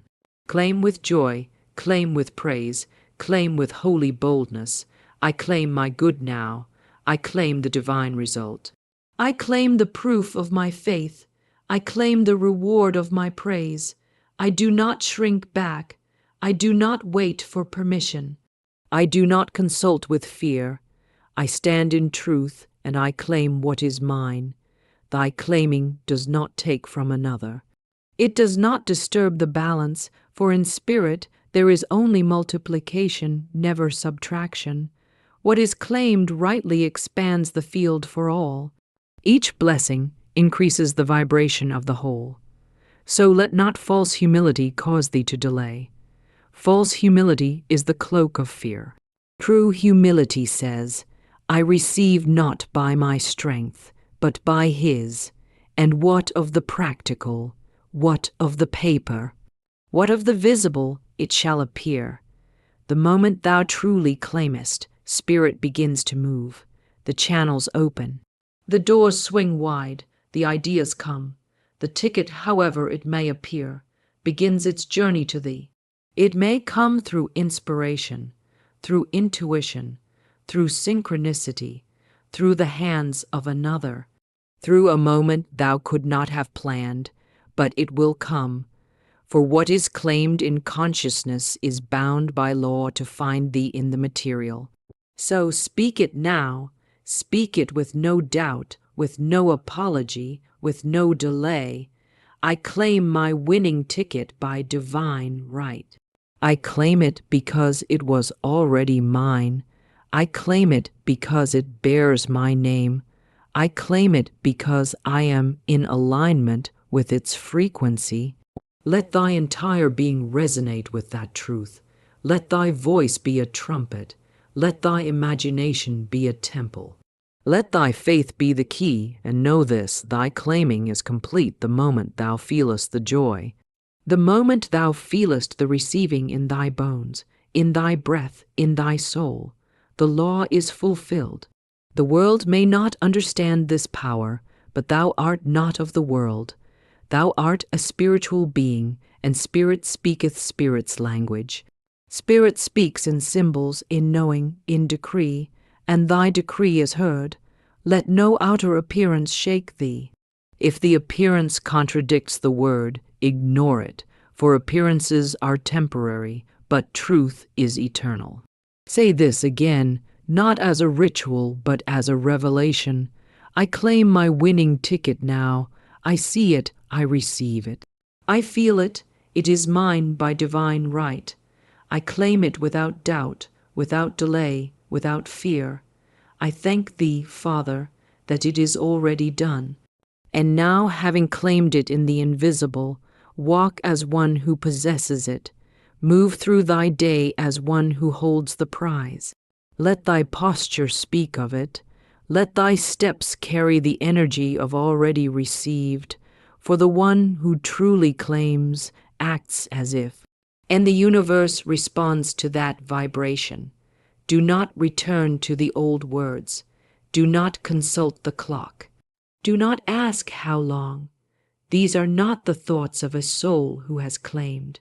Let thy thoughts be filled with gratitude. Let thy words drip with thanksgiving. Let thy every breath be a silent yes to the miracle already in motion. And now, beloved, as thy soul is anchored in claiming, as thy voice has spoken, and thy spirit has accepted, prepare for the movement of the unseen. For the claiming awakens the delivering, and what thou hast boldly received in spirit shall soon stand before thee in matter.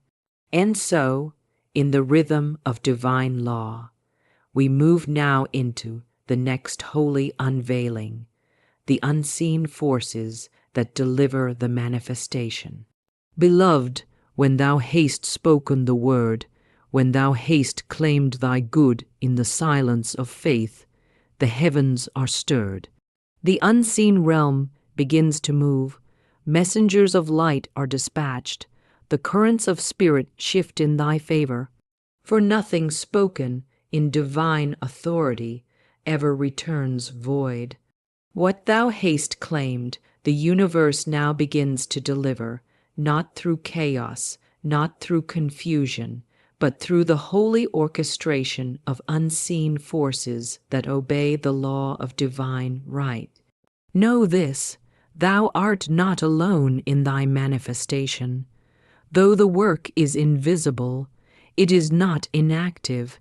Though the help is unseen, it is not imaginary. The moment thou declared, "My name is written on the winning ticket by divine right," angels were appointed charge over thy words. Legions of light, quiet and swift, now align all things necessary for thy good to reach thee in perfect peace. The divine network is vast. The supply chain of spirit is without flaw. No man can see it, no mind can track it, yet it never misses its mark.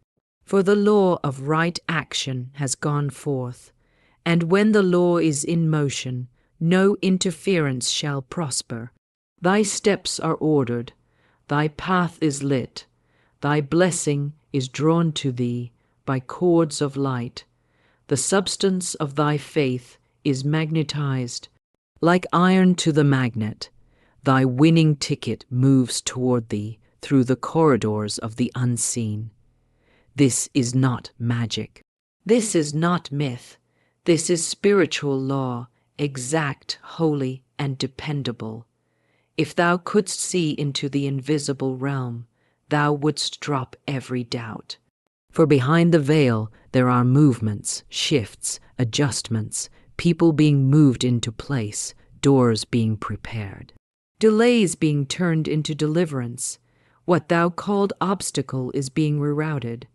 What thou thought lost is returning. What looked like stillness is divine choreography. Let not thy senses deceive thee, for the outer world is always the last to know what spirit has already done. When nothing seems to be happening, everything is happening. When silence stretches long, the foundation is being laid. Trust the workers thou canst not see, for they are faithful. Spirit is not idle. The unseen is not silent. The law is not slow. It works with precision, with perfection, with power. Thou needest not worry how it shall come. How is not thy business? Thy business is knowing. How is the work of infinite intelligence, and it needs no counsel. It needs no help. It needs only thy cooperation. And cooperation comes through faith, gratitude, and surrender. When thou sayest it is done, the machinery of spirit begins to move, and it moves well. Thou knowest not the path spirit will use, but thou needest not know. For the blessing may come through a person thou hast never met, a decision made without thy knowledge, a shift in circumstances that seems to come from nowhere. But it is not nowhere, it is from the storehouse of God. Do not call delay what is merely preparation. Do not call mystery what is divine design. Even now, thy blessing is walking toward thee. Even now, the person who holds the key is being nudged. Even now, the idea, the timing, the opportunity, the miracle is on its way. Say aloud, unseen forces are working for me. Divine messengers are arranging my success. My name is written on the winning ticket, and it is delivered to me by the power of invisible law. I trust the timing. I trust the way. I trust the spirit that brings it. The unseen forces work best when thou art at rest. When thou art not grasping, not striving, not pushing, for struggle clogs the channels, but peace opens them wide. Worry delays the journey, but joy hastens it. Let thy vibration match the energy of certainty. Let thy days be filled with calm expectation. For what is expected with joy arrives with grace. The law works through people, yes, but never depend on any one person. Trust no single channel, for if one path closes, Spirit opens another. If one man says no, another says yes. If the door slams, a gate opens. Be not discouraged when a plan shifts, when a call is not returned, when an answer seems lost, for that is not the final word. The final word comes from Spirit, and Spirit says, "It is done, it is delivered, it is thine. Thou art not to chase, thou art to receive, and receiving is a resting, a softening, a holy expectation. Sit in the seat of receivership. Let thy heart be open, thy mind be clear, thy words be aligned. For when all is aligned within, the delivery is inevitable. Let no man convince thee that it is too late, that the odds are too great, that the system is against thee. There is no system that Spirit cannot override. There is no statistic that divine law fears. There is no condition that the Word cannot overcome. The winning ticket comes not through man's system. It comes through God's law, and God's law is final. Behold the unfolding. Behold the movement. Behold the divine delivery. It may not come with fanfare. It may not come in the way thou expected, but it shall come with perfect peace, at the perfect time, in the perfect way, and thou shalt say, "It could not have happened better." Speak this now, with full faith in the invisible. All things are being arranged for my highest good. The forces of heaven are aligning, the workers of light are delivering my blessing. My name is on the winning ticket, and it comes to me in joy. I am open, I am ready, I am receiving. Rest in this knowledge, sleep in it, walk in it. Let it be the rhythm of thy soul. For the more thou restest in faith, the more swiftly the unseen becomes seen. The faster the law fulfills its promise. The sooner the ticket is in thy hand, and so let thy spirit dance with invisible joy. For what is now in trance, it shall soon be in thy grasp. What is now behind the veil shall soon be upon thy altar. What is now in faith shall soon be in form. And now, beloved, as the unseen forces hasten to deliver what is already thine, we enter the final vibration of manifestation, the holy celebration of divine completion and gratitude. Rejoice now, beloved soul, for the work is finished, the word hath been spoken, the claim hath been made, the unseen hath been moved, and thou standest now at the threshold of visible fulfillment. The winning ticket is no longer an idea, it is a divine reality, sealed in spirit and set forth in motion. Thou needest no more proof, thou needest no more signs, for the truest sign is the peace within thee, the knowing that thy name is written not only upon the paper, but upon the scroll of divine completion. This is the moment to rejoice before the result. This is the sacred rhythm of faith, to dance before the music, to sing before the harvest, to celebrate what is already thine in the invisible. For it is in praise that the manifestation bursts forth. Praise is the sound of doors opening. Gratitude is the vibration of receiving. Joy is the fragrance of answered prayer. Thou art not waiting, thou art welcoming. The good is not afar off, it is here. It is now, it is present, pressed down, shaken together, and running over. The windows of heaven have opened, and thy soul receives without resistance. This is the season of completion. This is the hour of reward. This is the divine finale of faith fulfilled. Say it now with a voice of triumph. It is done. It is finished in spirit. It is manifesting in form. My name is written on the winning ticket by divine right. I have claimed it. I have spoken it. I have seen it. And now I receive it with overwhelming joy and thanksgiving. Let thy whole being be filled with light. Let thy hands lift high. Let thy heart beat with holy gladness. For thou hast walked the path of truth, and the law has not failed thee. The law never fails. It cannot be broken. It can only be fulfilled. Gratitude now becomes thy language. Not for what shall come, but for what is. Say not, I will be grateful when it arrives. Say, I am grateful now, because in the mind of God, it is already mine. That is the power that quickens the manifestation. That is the song that opens the gates. The soul who walks in gratitude lacks nothing. For gratitude declares, I have received, and the one who has received shall never be forsaken. The gates are open. The light is shining. The divine appointment is set. Let this be thy declaration every day. Thank you, Father, that my name is written on the winning ticket. Thank you for perfect timing. Thank you for unseen forces working for me. Thank you for clarity, peace, and the joy of receiving. I celebrate now, not because I wait, but because I know. I praise not to get, but because I already have. I bless not to prove, but because the proof is alive within me. Gratitude heals every doubt.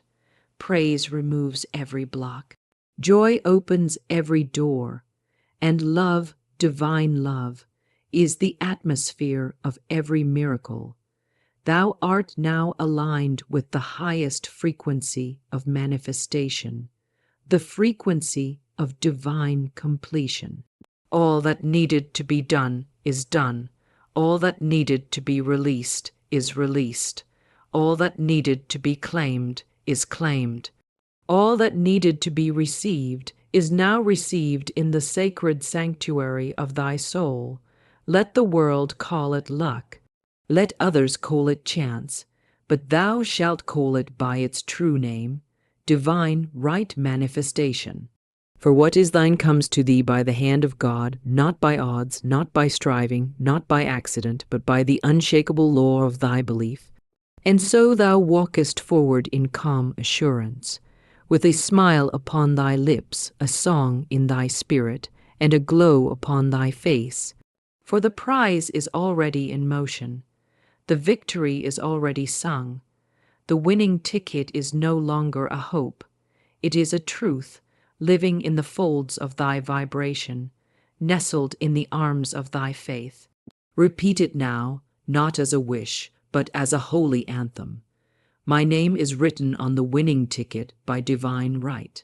I have walked in faith, I have spoken the word, I have aligned with divine timing, I have released all fear and envy, I have claimed my good, I have trusted the unseen, and now I rejoice in the divine completion of my desire. The world may not understand thy confidence, but heaven celebrates it. The world may ask, where is the proof? But thou shalt say, it is here, it is now, it is mine, and it shall appear. For faith is the substance, praise is the proof, joy is the arrival. Let thy gratitude pour forth like rivers. Let thy thanksgiving become thy daily worship. Let thy trust be unwavering. For the more thou rejoicest, the faster the form appears. The more thou blessest, the more the channels open. The more thou celebrate what is already thine in spirit, the sooner the material echoes back, yes, it is done. And so the divine rhythm continues, ever unfolding, ever expanding, ever blessing. It is done, it is written, it is received, and the echo of that truth shall ring forever in the heart of God, and in the soul of thee, his beloved. In the great game of life, there are invisible laws that move silently beneath the surface of every human experience. These laws do not bend for emotion, nor do they sway under fear. They answer to faith, to vision, and to the clear, unwavering word. Money, power, respect, love, and friends are not scattered gifts of chance. They are divine ideas waiting to be claimed by the one who dares to speak their rightful name. Each of these elements is a spiritual coin, minted in the unseen realm long before it appears in the visible. Money is not merely paper or number. It is circulation, the living breath of abundance that flows like a river to the one who trusts its current. Those who see money as a friend rather than a foe walk with quiet assurance, for they know that wealth is a servant, not a master. The universe responds to certainty, and when the soul declares all that is mine by divine right now flows to me in perfect order, doors swing open that once seemed sealed shut. Power is not the shout of dominance, but the quiet strength that stands rooted in truth.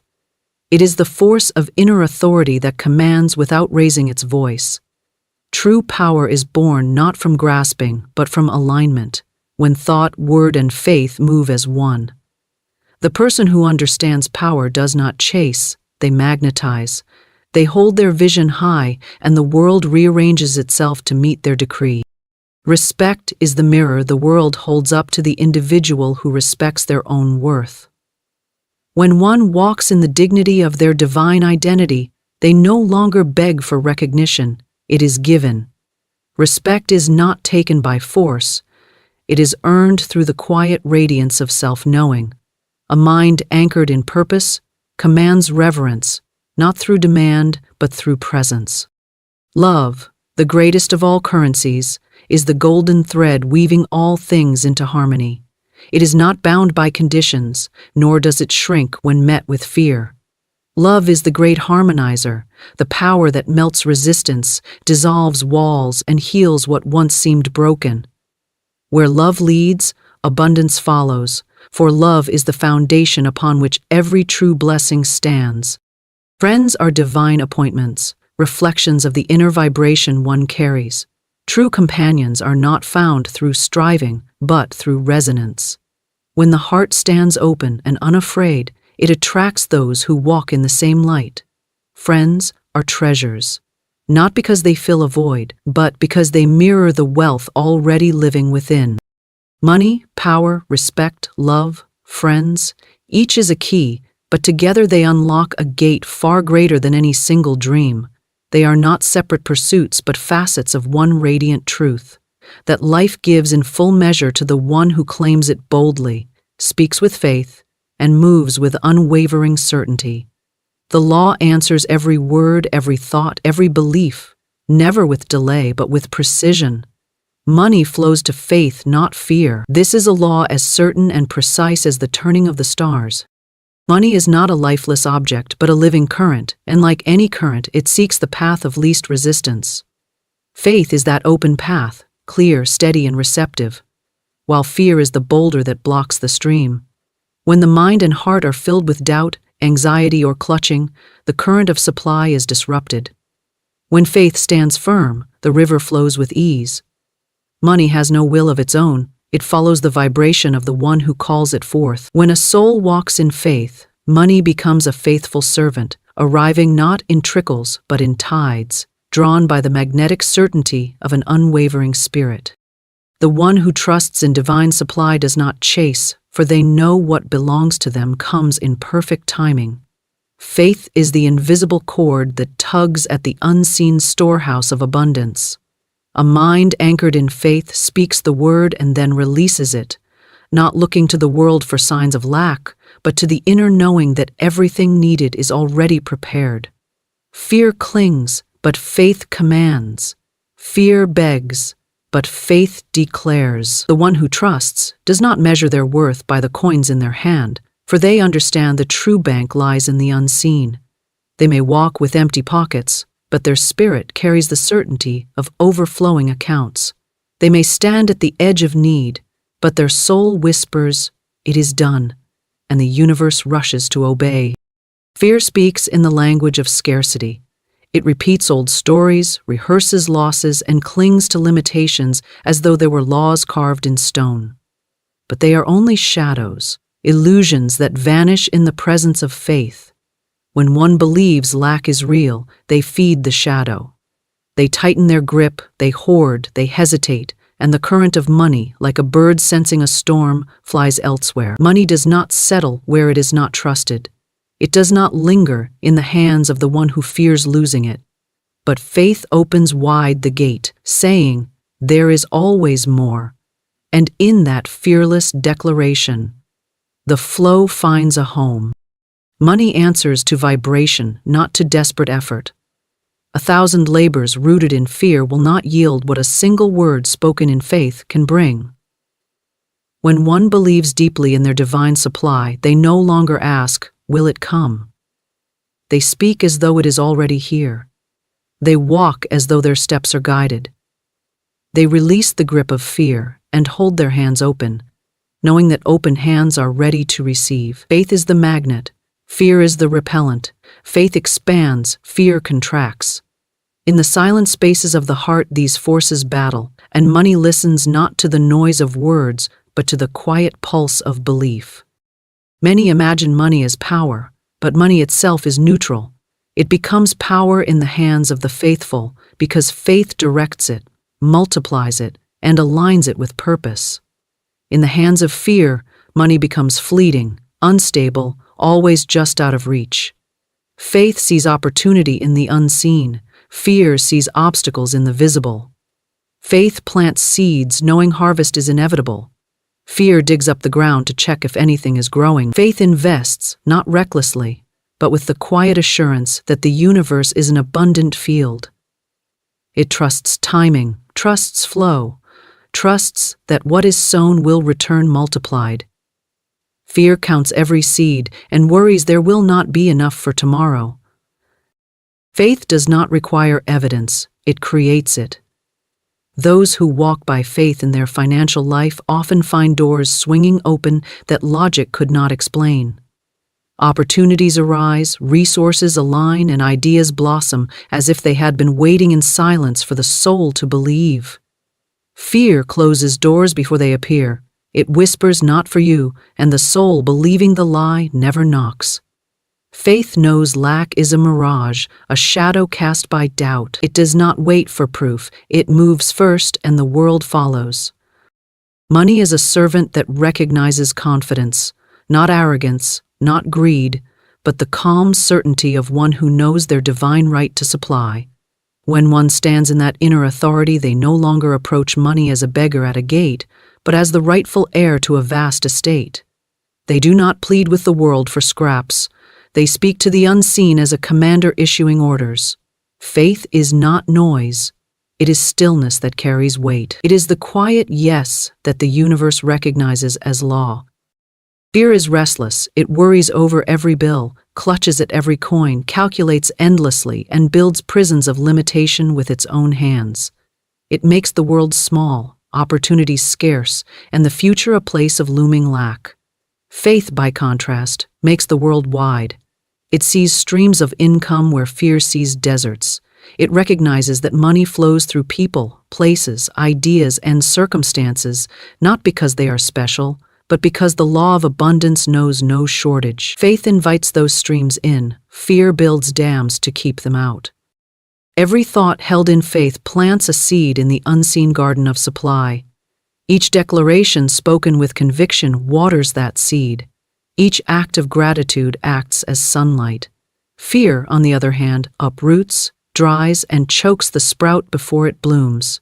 Faith gives time for roots to deepen. It does not panic when results are not instant, for it knows the law is at work, even when nothing seems to move. Fear demands proof at once and curses the soil when it sees only bare earth. but faith stands still and knows.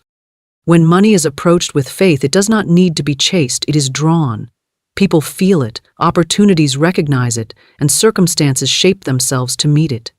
Faith moves quietly, like a current beneath the surface, gathering unseen forces into visible form. It does not concern itself with how or when, only with the unwavering knowing that it shall be. The outer world reflects the inner stance. If fear rules the heart, scarcity rules the world around. If faith sits on the throne, abundance bows before it. The mind trained in faith begins to see money as a flowing friend, never an enemy, never a tyrant. It understands that wealth is not taken, it is allowed. It is not forced, it is welcomed. It does not run from the faithful, it runs to them. Faith does not shrink in the face of bills, debts, or empty accounts. It looks at the mountain and declares it full. It looks at the mountain and declares it moved. It does not wait for the world to agree. It speaks first, and the world, being obedient to law, rearranges itself in answer. Fear trembles before obstacles. Faith walks through them as if they were smoke. Money is a reflection, a mirror of the inner state. If fear reigns, the reflection is scarcity. If faith reigns, the reflection is plenty. The shift is never in the outer world first, it is always born within. A fearful mind chases, a faithful mind attracts. A fearful hand clings, a faithful hand receives. A fearful word doubts, a faithful word creates. Money flows to faith, not fear, because faith is the open door and money is always searching for an open way. To power is quiet alignment. Power is not in the loudness of a voice or the weight of a fist. It is in the stillness that does not waver. Real power does not rush, plead, or explain itself. It stands, anchored and unshakable, like a tree that knows its roots reach deeper than any passing storm. Alignment is the meeting point between the inner world and the outer world, where thought, word, and belief flow in one straight current. It is the silent agreement between what is felt within and what is declared without. When that agreement is pure and unwavering, power rises, not as a surge of force, but as a calm, steady tide that bends reality to match its rhythm. The world often confuses noise with strength. It celebrates the loud, the visible, the forceful. But real power has no need to prove itself. It does not demand attention, it commands it through presence alone. When a soul stands in quiet alignment, it becomes a magnet.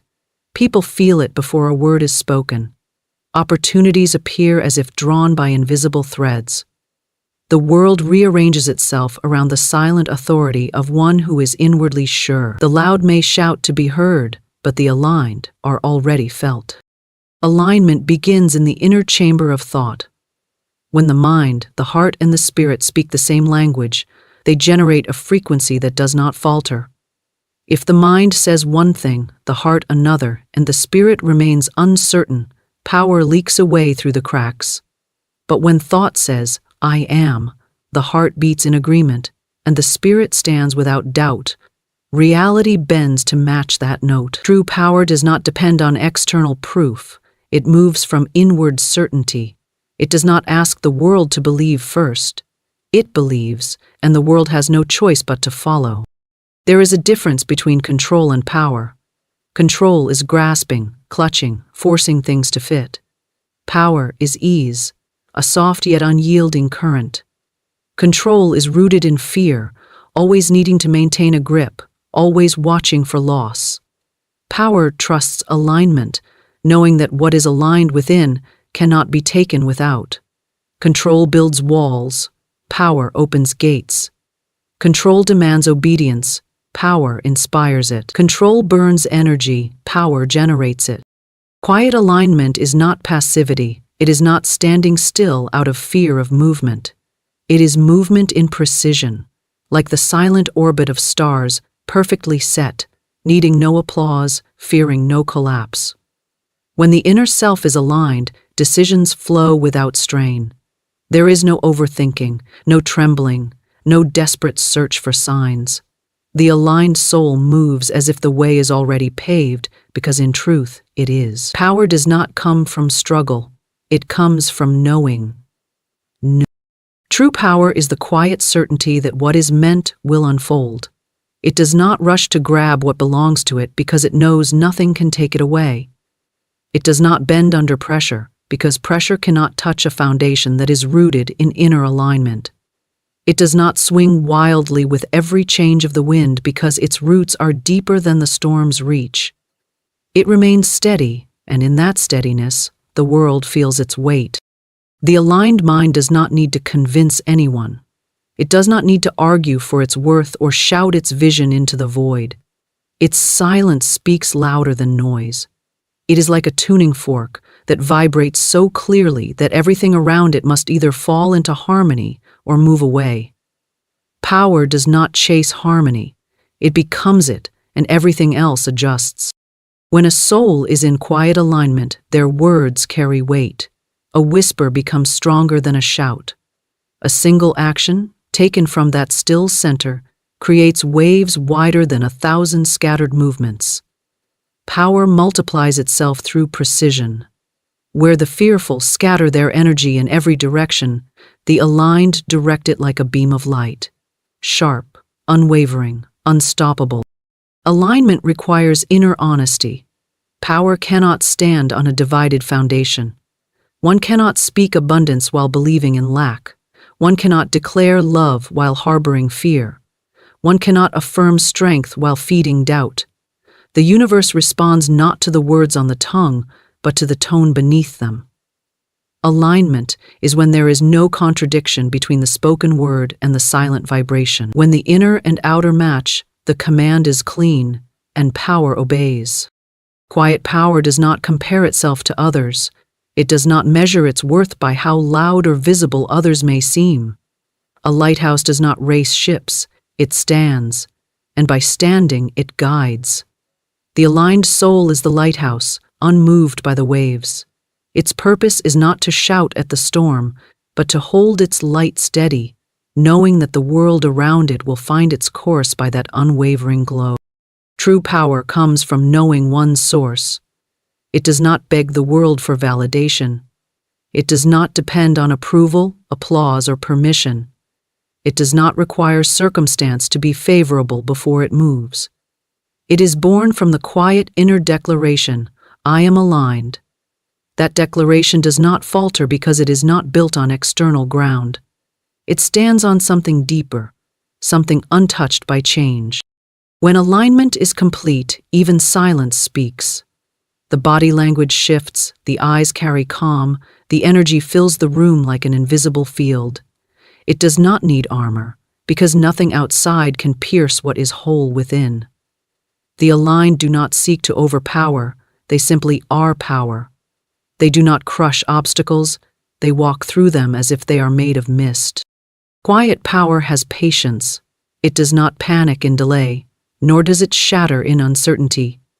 It understands that the river does not question its own course. It flows, bends when needed, but always reaches the sea. Alignment does not crumble when others misunderstand. It does not tremble when appearances suggest lack. It stands, steady and silent, knowing that appearances are shadows that fade under the weight of true alignment. True power listens more than it speaks. It feels more than it reacts. It observes the storm without being pulled into its winds. It knows when to move and when to wait. It understands that movement without alignment is noise, and movement from alignment is impact. It trusts its timing. It trusts its rhythm. It trusts its silence. The aligned soul is not restless. It does not live in a hurry. It knows that what is aligned with it will come in perfect order. Power does not need to fight for space. It simply takes its place, and the world adjusts. Quiet alignment is not visible to all, but it is felt by all. It carries a gravity that does not need to speak its name. Power grows in silence. It does not boast about itself. It does not need to announce its presence. It does not collapse when ignored or doubted, because its strength does not depend on being seen. It is like the root of the mountain, unseen, but holding everything in place. When thought, word, and belief become one, the soul becomes unshakable. There is no hesitation, no fracture, no wasted motion. It does not fear the future because it stands aligned in the now. It does not replay the past because its anchor is deeper than memory. Its gaze is steady, its breath calm, its will clear. And in that stillness, the world moves. Respect mirrors self-worth. It is reflected back from the silent image a person holds of themselves. The way the world responds is a direct echo of the way the soul stands in its own presence. When someone knows their worth, not as a concept but as an unshakable truth, the universe bends its knee to that certainty. The tone of respect begins within, in the quiet chambers of thought where identity is formed. No amount of external praise can build it if the inner foundation is weak. No amount of external rejection can shatter it if the foundation is firm. Respect is not requested, it is recognized. Self-worth is not arrogance, nor does it demand attention. It is quiet dignity, the sense of standing tall without needing to look down on anyone else. It does not shrink to make others comfortable, and it does not rise to prove a point. It simply is. A person who holds their worth with ease walks into a room differently. Their presence speaks before their words do. People feel it, not because it is loud, but because it is steady. Respect flows to what is steady, to what is sure of itself, to what carries no doubt in its own value. When self-worth is weak, the world mirrors that weakness. It gives what it is told to give, and when the soul whispers uncertainty, the world responds with disregard. People overlook, dismiss, interrupt, and undervalue what has not claimed its own value. This is not cruelty from the outside, but reflection from the inside. Life has no choice but to reflect the image held within. The moment a person stops asking to be seen and begins seeing themselves fully, everything changes. The tone of conversations shifts. The way people look, speak, and react adjusts, without anyone needing to demand it. True self-worth does not come from titles, possessions, or achievements. Those can decorate the outside, but they cannot sustain the weight of respect. The kind of worth that draws genuine respect comes from an inner knowing that cannot be earned or taken. It is already present, waiting to be claimed. When one stops tying their worth to what they do and begins to anchor it in who they are, the ground beneath their feet becomes firm. They no longer bend in every storm, nor do they shrink under the weight of disapproval. Respect flows naturally to those who do not need permission to exist in their full stature. Respect is not forced. A forced demand for respect always carries a vibration of insecurity beneath it. It is an attempt to pull from the outside what has not been built on the inside. True respect is silent. It needs no announcement, no loud assertion, no constant proving. It lives in posture, in gaze, in stillness. People can sense when someone has found their center. They may not always like it, but they cannot ignore it. The mirror of respect begins with the words spoken to oneself. The mind is a room, and the voice inside that room is the architect of worth. If the inner voice speaks with doubt, criticism, and fear, the structure built is fragile. The world will press against it and it will bend. But when the inner voice speaks with strength, grace, and quiet authority, the structure stands. Self-respect is not given to oneself only when everything is perfect. It is held even in imperfection, because worth is not earned by being flawless. It is inherent, and the soul that remembers this stands taller, even in the valley. Respect from others often arrives after self-respect has been fully seated. Those who respect themselves set unspoken boundaries without needing to build walls. They do not allow disrespect to linger, not through anger, but through certainty. They do not need to shout, "I deserve more." They simply live as if they already do, and the world, being a mirror, adjusts its reflection. Many chase external validation, hoping that if others respect them enough, they will finally believe in themselves. But that path is endless, because mirrors cannot reflect what does not exist. The inner respect must come first. When someone sees their worth clearly, They stop begging for scraps of acknowledgement. They stop twisting themselves into smaller shapes to fit places that cannot hold their full size. They no longer tolerate what once broke them. Their silence becomes stronger than any argument. Self-worth is not loud. It is calm, like the surface of still water that reflects everything without losing its own clarity. It allows others to approach, but it does not allow them to disturb the depths. When others bring noise, the stillness does not crumble, it holds. And in that holding, respect grows. Those who once overlooked are forced to see, not because anything was demanded, but because the quiet strength leaves no room for dismissal. The energy of self-worth can be felt in the smallest gestures. The way someone stands, the way they speak their name, the way they hold their silence. These are the marks of how deeply they value themselves. One person can say nothing and command more respect than another who fills the air with pleas. Because respect listens not to volume, but to vibration. A soul anchored in self-worth does not envy. It does not need to compare or compete. It does not see another's rise as its own fall. It knows worth is infinite, not a resource to be fought over. This freedom from comparison makes the present stronger, calmer, more magnetic. People respect what does not chase. They respect what does not bow to insecurity. Disrespect from others no longer wounds deeply when self-worth is intact. It may sting the surface, but it cannot pierce the core.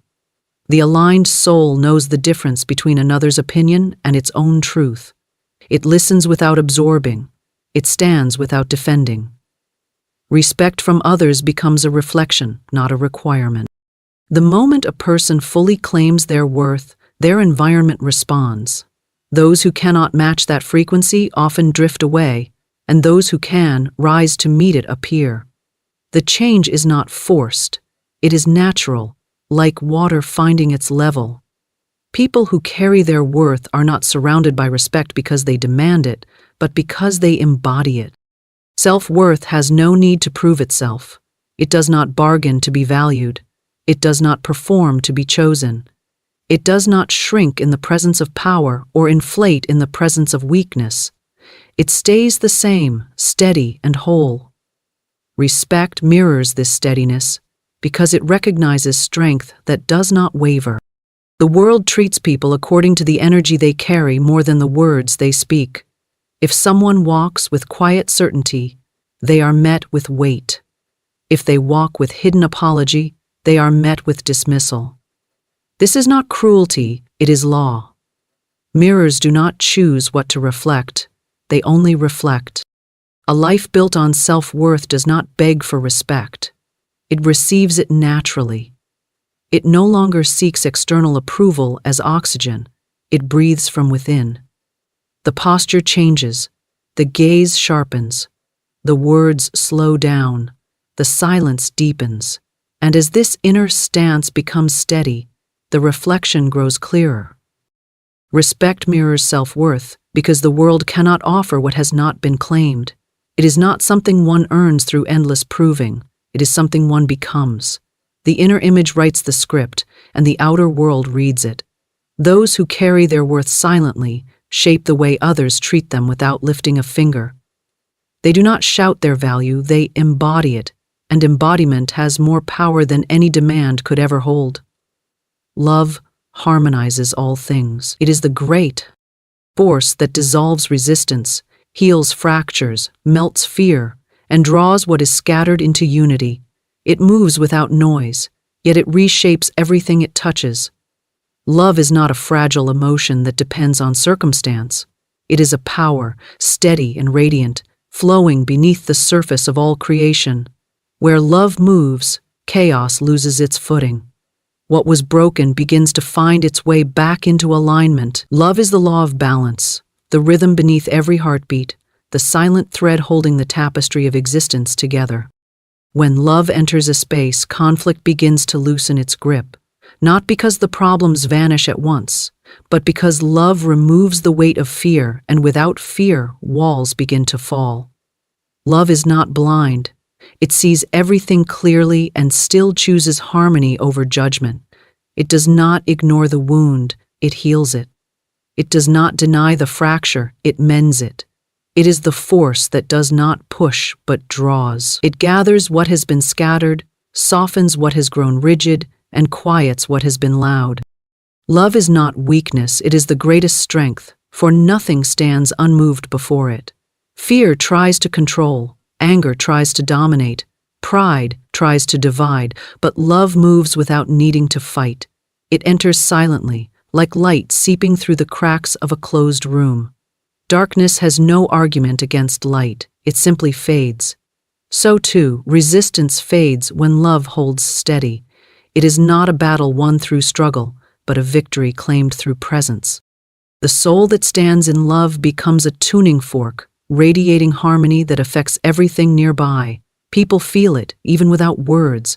Situations shift, not through force, but through quiet realignment. Where others would use control, love uses ease.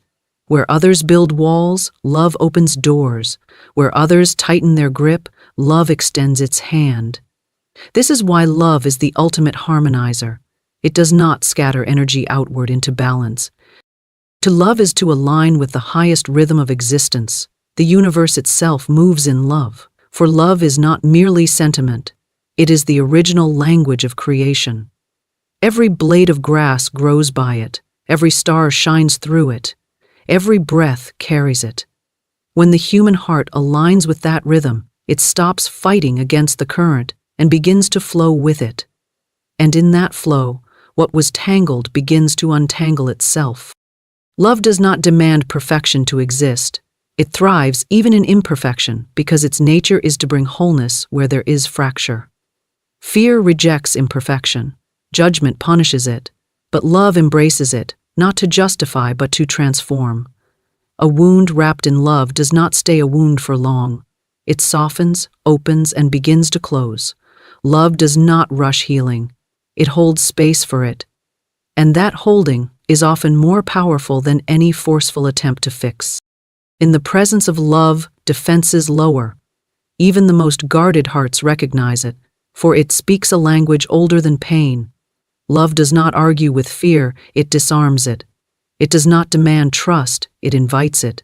Its power lies not in noise, but in quiet consistency.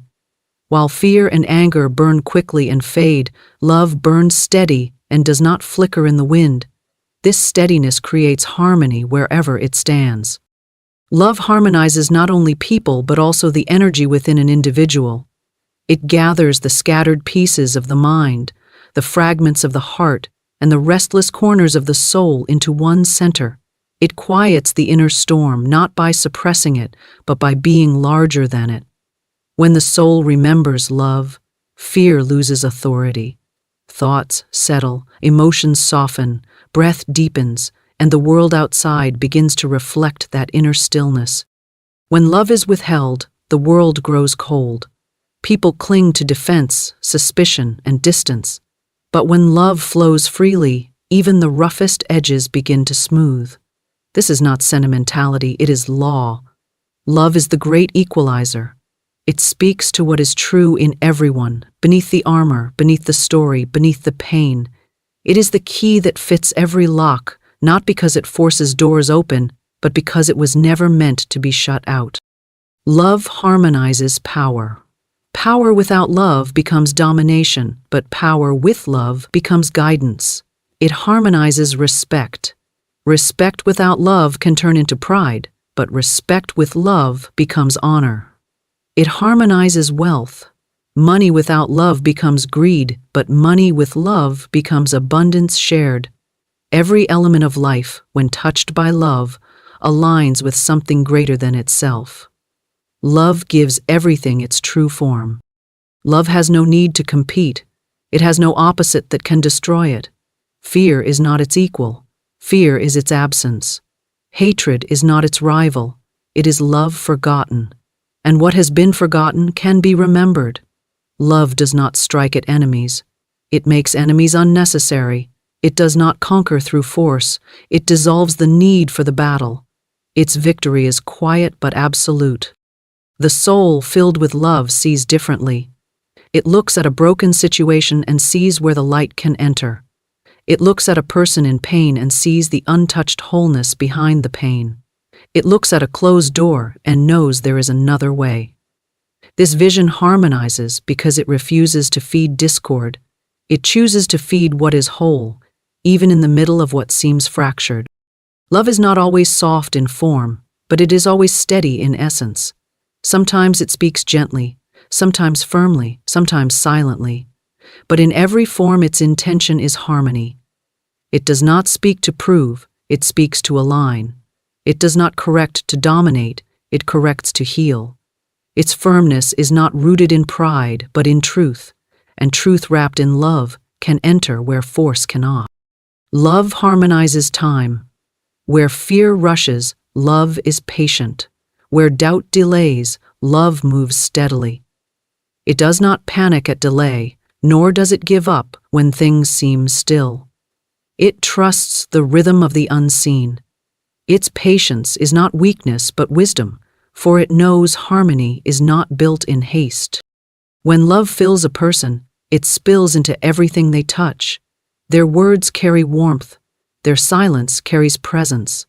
Their actions weave connections instead of cutting ties. People feel safer, calmer, more themselves in the orbit of such a presence. It is not that the person is extraordinary. It is that love speaks through them without obstruction. Love harmonizes even the relationship between the self and the world. It quiets the urge to fight everything outside, replacing it with a knowing that there is no separation.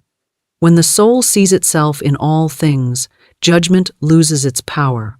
The lines drawn between me and them begin to fade, not in weakness, but in clarity.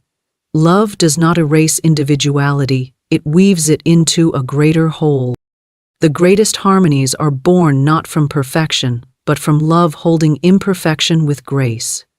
It does not need everything to be right to flow.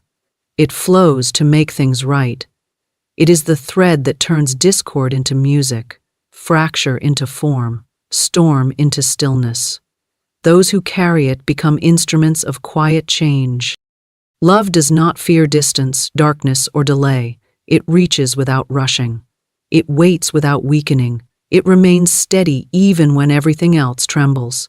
In its presence, fear begins to dissolve, chaos begins to quiet, and harmony begins to rise. This is its nature. Love harmonizes all things because nothing stands outside its reach. It does not choose what to heal, it simply flows, and what it touches finds its way back to wholeness. Friends are reflections of vibration every soul carries. A frequency, an unseen tone that speaks louder than words. This tone is what draws certain people closer and quietly lets others drift away. Friends are never accidents. They are mirrors held up by the universe, showing back what lives within. When someone grows, the mirror shifts. When the inner frequency rises or falls, the circle around them begins to change in response. Friendship is not built only on shared experiences, but on silent resonance. Two souls meet not just in time and place, but in vibration. Every thought, belief, and emotion emits a signal. People who share similar signals recognize each other instinctively. There is a sense of ease, an unspoken understanding, a natural alignment. No amount of pretending can create true friendship where the vibration does not match. People may stand in the same room, speak the same language, even share the same history, but without resonance, the bond remains thin. On the other hand, when vibrations meet, even silence feels full. Friends mirror what someone carries inside. If the inner world is filled with self-respect, abundance, and peace, the friends that appear will reflect those qualities. They will uplift, not drain. They will grow with, not against. If the inner world is filled with fear, doubt, or self-neglect, the friendships that form may reflect those shadows, not as punishment, but as a reflection waiting to be recognized. The quality of friendships often reveals the vibration one is holding more clearly than the words one speaks. Friendship is energy meeting energy. Those who carry light attract others who carry light. Those who walk in heaviness find others who share that same weight. This is why some bonds feel effortless and others require constant struggle. The bond that is born from alignment does not need constant convincing to stay alive. It moves naturally, like water flowing in its channel. The bond born from misalignment demands energy, negotiation, compromise, that drains rather than builds. As a person evolves, their vibration changes, and so does their circle. Some friends who once felt like home may begin to drift, not because of conflict, but because the mirror no longer reflects the same image. The connection that once fit like a key in a lock may no longer turn. This is not loss, it is movement. As the inner frequency rises, new mirrors appear, new friends whose presence matches the new tone. True friendship is not possession, it is resonance. It does not need to be held tightly, because it is held naturally by alignment. When two vibrations match, distance cannot weaken the bond, silence cannot break it, and time cannot erase it. It stands steady because it does not rely on constant proof. It simply exists, like two notes in harmony, ringing clear even when far apart. Friends often reveal truths about oneself that words cannot. They are like quiet teachers, not always through their actions, but through what their presence stirs within. The friend who inspires growth is a mirror of untapped strength. The friend who challenges is a mirror of what still needs healing. The friend who understands without explanation is a mirror of shared frequency. Every bond carries a reflection, and those reflections are invitations to see more clearly what lives within. When someone holds their worth, they no longer accept friendships that diminish them. Their vibration naturally repels those who seek to take without giving. There is no need for loud confrontations or explanations. The energy itself creates distance where alignment no longer exists. Likewise, when someone is lost in self-doubt, they may find themselves surrounded by those who mirror that same uncertainty. Shifting the inner tone shifts the outer company. Friendship built on vibration has a rhythm. It does not demand constant performance. It breathes easily, expands without fear, contracts without resentment. It allows space. It trusts silence. It grows stronger through understanding rather than endless proving.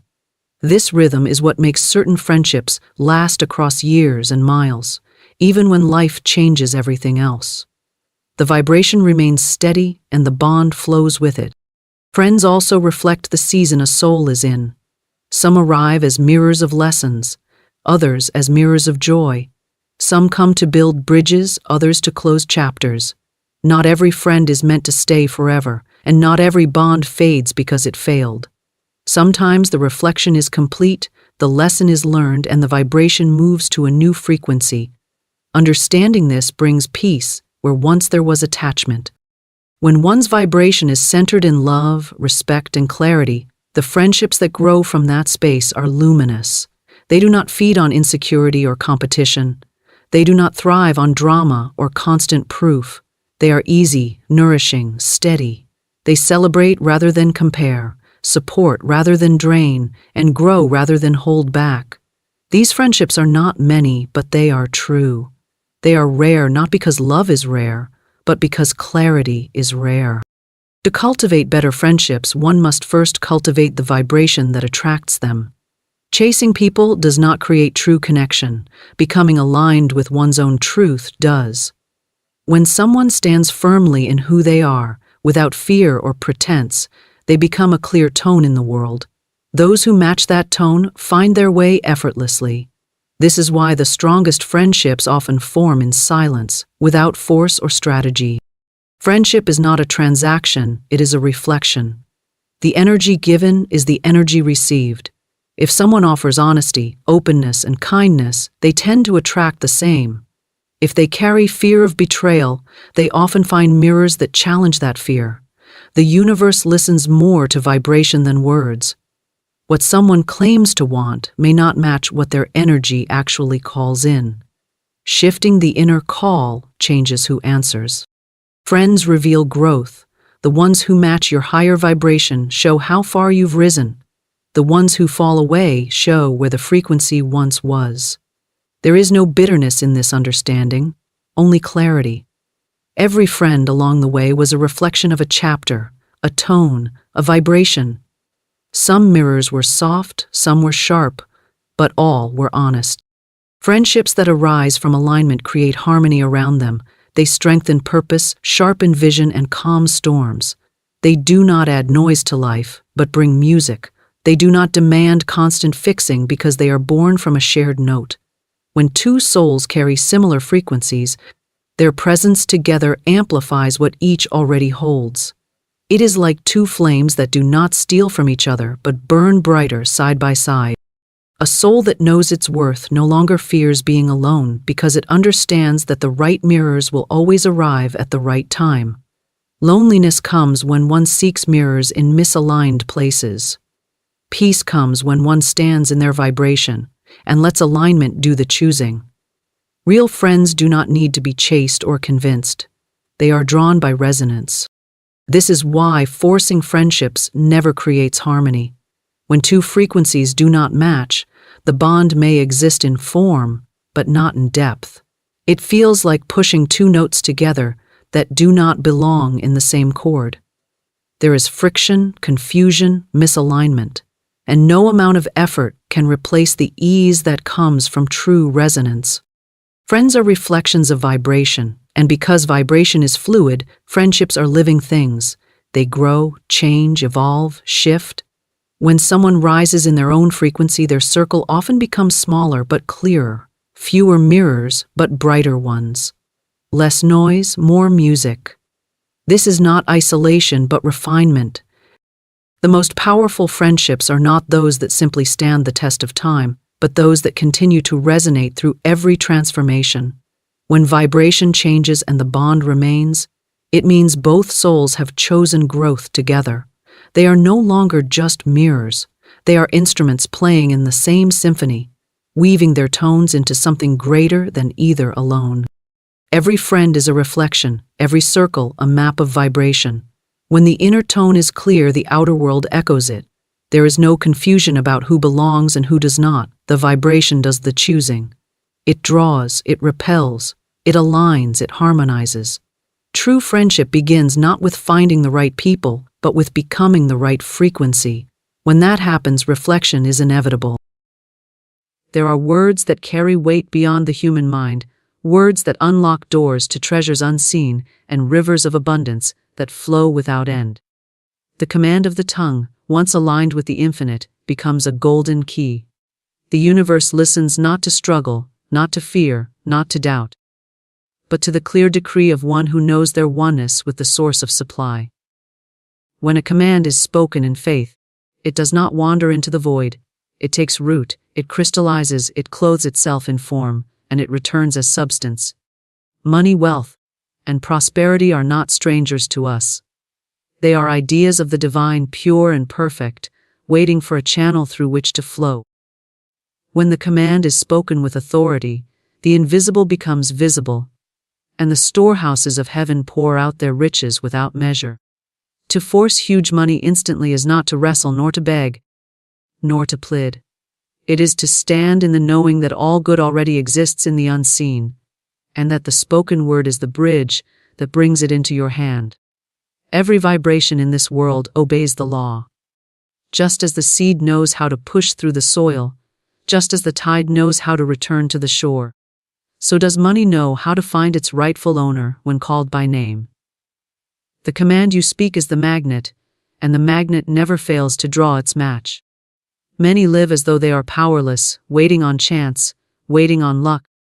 Yet the truth is that luck is simply law in action through the words you dare to speak.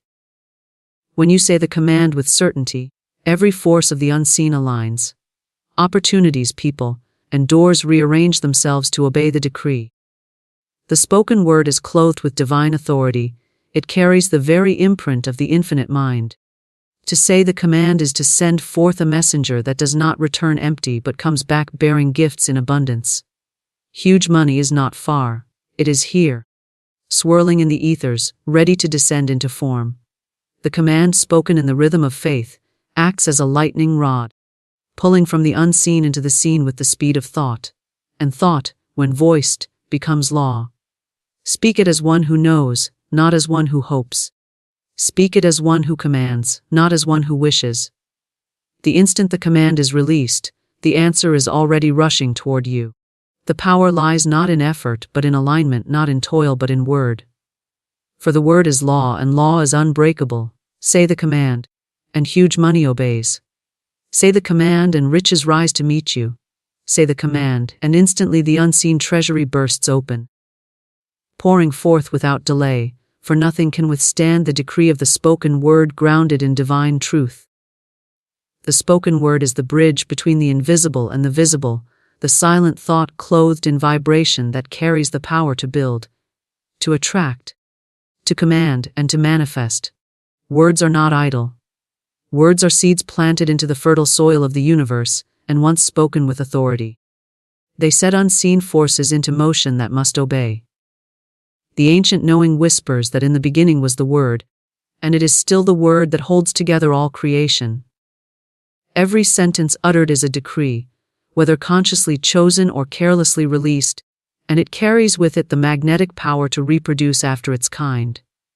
To understand this is to grasp the golden key of manifestation. For once you know the spoken word is law, you realize that you hold in your mouth the very scepter of creation. Each word vibrates with energy, and energy never disappears. It transmutes, transforms, and returns multiplied. When you speak words of lack, you draw lack into your field. When you speak words of abundance, you draw abundance. The spoken word does not discriminate, it obeys the tone of faith behind it. The tongue, therefore, becomes either a tool of bondage or a tool of liberation. By careless talk one may chain themselves to cycles of limitation. Yet by deliberate decree one may rise into unlimited prosperity. This is the hidden secret so often overlooked, that the word carries weight far beyond sound, far beyond breath, for it is a vibration that imprints itself upon the ethers, and the ethers, being responsive, shape themselves around that imprint until it hardens into experience. The spoken word is more than affirmation, more than suggestion, more than empty repetition. It is the very declaration of truth that calls into being the form already prepared in the unseen. When one speaks with faith, the words move as lightning through the subconscious mind, impressing the image of what is desired, and the subconscious, being creative and without argument, sets itself to attract conditions, people, and opportunities that match the decree. The spoken word is the command seat of the soul, for the mind conceives, but it is the tongue that seals the order. The thought is like a draft, but the word is the signature that authorizes it to move into circulation. Every great shift in life has first been announced in words. A vision unspoken remains in shadow, but when the vision is voiced, it is given a body, a form, a container through which it may flow. Words are the vessels of thought, the carriers of energy, the channels of spirit into matter. This is why words spoken idly are never truly idle, for even idle words carry vibration, and vibration is always at work. To understand the sacredness of the spoken word is to become careful, not in fear but in reverence, knowing that every utterance is a decree, and decrees are honored by the law of life itself. When you speak, you are not merely communicating with others, you are communicating with the infinite field that surrounds you. Every phrase you declare is a command sent forth into this field, and it is faithfully answered. The words you speak about money, health, love, and opportunity become the blueprint around which your experience is built. If you say money is hard to come by, then money takes on the shape of difficulty in reaching you. If you say opportunities always appear for you, then opportunities will constantly present themselves. The spoken word is the magnet of conditions, shaping the material world according to its decree. There is a rhythm, a cadence, a certainty that infuses words with power. The same sentence spoken with doubt becomes empty, but spoken with authority becomes a command that the universe cannot refuse. Faith is the invisible fire that electrifies the spoken word. Without faith, words stumble and fall flat. With faith, words rise like arrows and strike directly at the target of manifestation. The mind may conceive, but the voice must release. The word unspoken is a seed left unplanted. The word spoken with conviction is a seed pressed firmly into the ground, destined to sprout. Consider how easily one can imprison themselves by careless speech. Words of fear, complaint, resentment, and defeat echo back as experiences that mirror their tone. The one who constantly says, "I cannot," "I lack," or "it never works for me," is sending forth commands that the universe must honor, for the law is impersonal and exact. But likewise, the one who speaks words of victory, abundance, and certainty is sending forth a decree that shapes reality in their favor. The power lies not in the external circumstance, but in the vibration of the spoken command, for it is the decree that bends conditions to its will. The spoken word is creative, but it is also selective. It chooses what will grow in the garden of your experience. Every time you speak, you plant, and what you plant you must harvest. This is why the wise become guardians of their lips, selecting words not as one idly scattering seeds, but as one carefully choosing the finest grain to sow in fertile soil. The spoken word is law, because it directs the unseen laws into action, and those laws, being eternal and unchanging, respond with precision.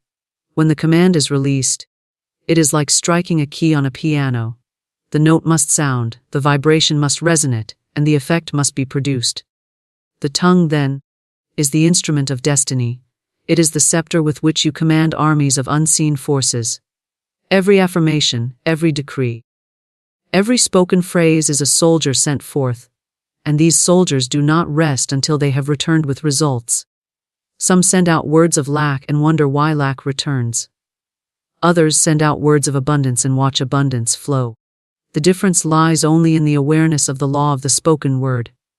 To say, "The spoken word is law," is to declare that words are never empty.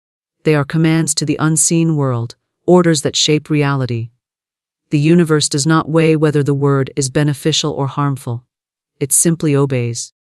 Therefore, power rests in the deliberate and conscious use of the tongue, the refusal to utter defeat, the insistence on voicing only that which aligns with truth, prosperity, and abundance. The spoken word becomes the architect, drawing lines upon the blueprint of life, and life, obedient to the design, builds accordingly. Money is not a stranger, nor a distant object to be pursued with struggle, but a divine idea, eternal in its essence, waiting patiently for recognition and command. Money exists as thought before it exists as form, and thought is the first cause of all that comes into being. In the realm of spirit, everything is already completed, finished, whole. What appears as lack in the material world is only a misalignment in consciousness, a veil drawn over the abundance that already is. To see money as a divine idea is to lift that veil, to recognize that supply is not created by toil alone, nor by effort alone, but by agreement with the law that abundance flows wherever it is welcomed. In truth, money is not pieces of paper or numbers on a screen. Those are merely symbols, shadows, reflections of the greater reality. The essence of money is circulation, flow, and movement of energy. It is the current of supply, ever present, ever circulating, never still. It exists as an infinite river, and the individual experience of money depends upon how wide or narrow one opens the gate to that river. The gate is opened not by force, not by grasping, but by recognition and decree. To know that money is a divine idea is to know it cannot be scarce, for the infinite knows no limitation. Scarcity exists only in the mind that denies its connection to source. Money as a divine idea means it is free of moral weight, free of judgment, free of human labels.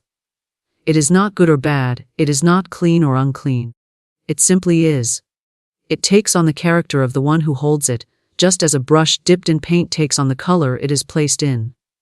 Money amplifies. It does not create character, for character is of the soul. To resist money, to condemn it, to view it as unspiritual, is to cut off the flow of one of the Creator's channels of expression. For all that is divine is whole, and to reject any channel of supply is to reject part of the wholeness. Money is ever present and awaiting command, because it responds to consciousness. The universe is infinitely abundant, and supply is always surrounding you, ready to take shape. The delay between desire and manifestation is only the measure of your alignment with this truth. When you align with the idea that money is a divine current, you begin to see it flow in unexpected ways. Through people, through opportunities, through ideas, through channels you could never have forced into being. The moment the decree is spoken with faith, money responds. For it is not separate from the laws of creation, it is part of them. To think of money as hard to get is to deny its divine nature. To think of it as absent is to contradict its ever-present flow. The mind trained to see lack will confirm lack in every corner, while the mind attuned to abundance will recognize wealth in every detail. Money is drawn where it is respected, where it is welcomed, where it is commanded with clarity. It is not summoned by fear, for fear repels. It is not summoned by desperation, for desperation chokes the channel. It is summoned by calm authority, by the recognition that it already exists, and is simply awaiting the word that calls it forth. As a divine idea, money is inexhaustible. There is no end to the forms it can take, no ceiling on its possibilities. The wealth of the world is only a fraction of the wealth of the infinite, and new channels of money are being created constantly because ideas never stop flowing. A new invention, a new art, a new method of service. Each opens a fresh stream of wealth into the world. This is why money cannot be hoarded in essence, for its true nature is flow. To dam the river is to create stagnation, but to allow circulation is to invite increase. When money flows through you, it multiplies, for giving and receiving are two halves of the same cycle. The divine idea of money is impartial. It does not favor one over another. It flows wherever it is recognized and welcomed. The sun does not choose whom to shine upon, and money, as an aspect of divine circulation, operates in the same way. Those who align with its laws receive more, not because they are favored, but because they have opened the channel. Those who resist, deny, or curse money find themselves blocked, not because money is absent, but because the gate within themselves is closed. The universe is impartial and exact, always responding to consciousness. When you speak of money as already present, as already flowing toward you, you give it the command to reveal itself in form. To say money comes easily to me is not to wish, but to decree. The spoken word clothes the divine idea in form, and the form must then manifest. The decree does not create money out of nothing, for money already exists in abundance. What it does is arrange conditions so that the flow becomes visible in your life. The decree acts as a magnet, pulling the unseen into the seen, the invisible into the tangible. To live with the understanding that money is a divine idea transforms the entire relationship with wealth. No longer is it pursued with fear. No longer is it clutched with anxiety. No longer is it withheld with guilt. Instead, it is recognized as a natural expression of life, like breath, like sunlight, like water. It becomes normal to receive, natural to give, effortless to circulate. Money ceases to be a master or a burden and becomes a servant of good, a channel of divine flow. The more one aligns with this truth, the more one sees money moving with ease, for the current has always been flowing, waiting only for recognition and command. Faith and certainty are the two pillars upon which instant supply rests, for without them the command is only an echo, but with them the command is a decree that the universe must obey. Faith is the invisible substance that clothes words with life, and certainty is the unwavering stance that refuses to entertain contradiction. Together they form the unseen foundation that calls forth visible abundance.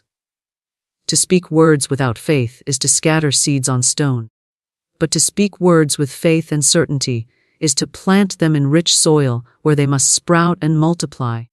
The secret of instant manifestation lies not in effort, not in delay, but in the fearless confidence that what is spoken has already been completed in the unseen and is now simply revealing itself in form. Faith is not hoping, nor is it wishing, for hope implies distance and wish implies uncertainty.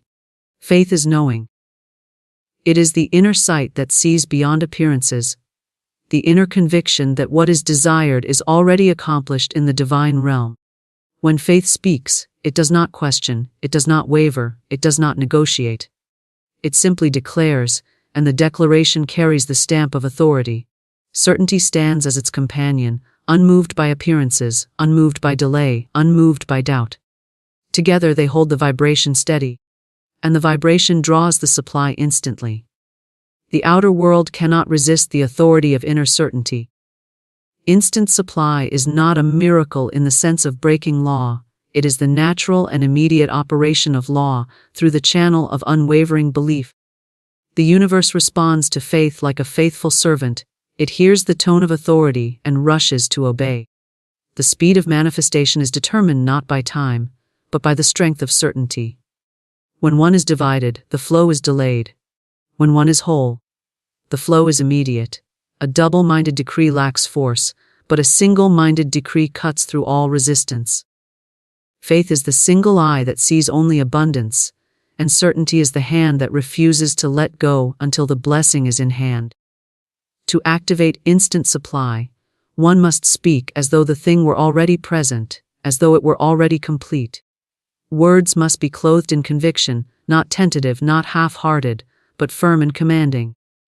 The universe recognizes the difference between idle chatter and the decree of faith. The decree of faith resounds with authority, and certainty holds it until form arrives. In that holding, there is no waiting, no tension, only the calm assurance that it is already done. This assurance acts as a magnet, drawing all channels, people, and opportunities into alignment. The speed of response is not the creation of something new, but the unveiling of what already existed, now made visible through faith and certainty. The mind that doubts wavers like a reed in the wind. It speaks one thing today and another tomorrow. Such a mind scatters its energy, dissipating the power of its word. But the mind that believes with certainty concentrates its energy, focusing it into a beam that pierces through the unseen and brings results swiftly.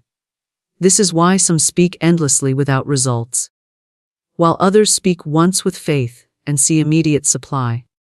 It is not the length of the decree, but the certainty behind it that carries weight. Faith charges the word with electricity, and certainty anchors it until the form appears. Faith sees only abundance even in the face of lack. It refuses to acknowledge appearances as final. It knows that appearances are but shadows, and shadows cannot withstand the light of truth. Certainty takes this vision and holds it steady, refusing to entertain contradiction. Together they silence the clamor of fear, and in the silence the supply flows instantly. The moment doubt is silenced, the floodgates open. The universe rushes to fill the vacuum created by certainty, for nature abhors a vacuum, and always fills it with substance.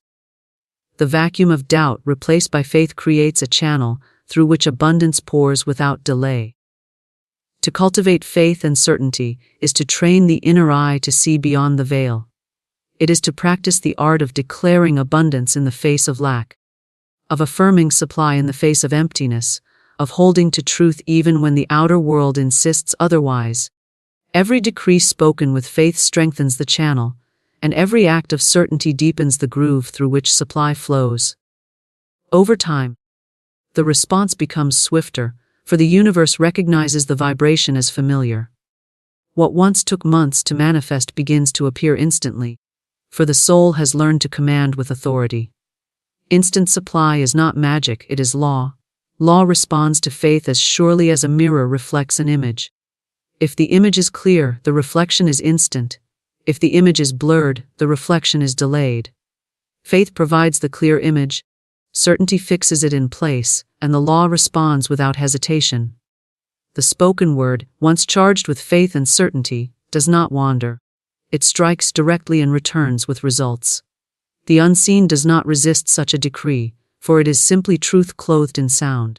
The truth of abundance cannot be denied, only delayed by disbelief. Once disbelief is cast aside, supply flows as naturally as water runs downhill.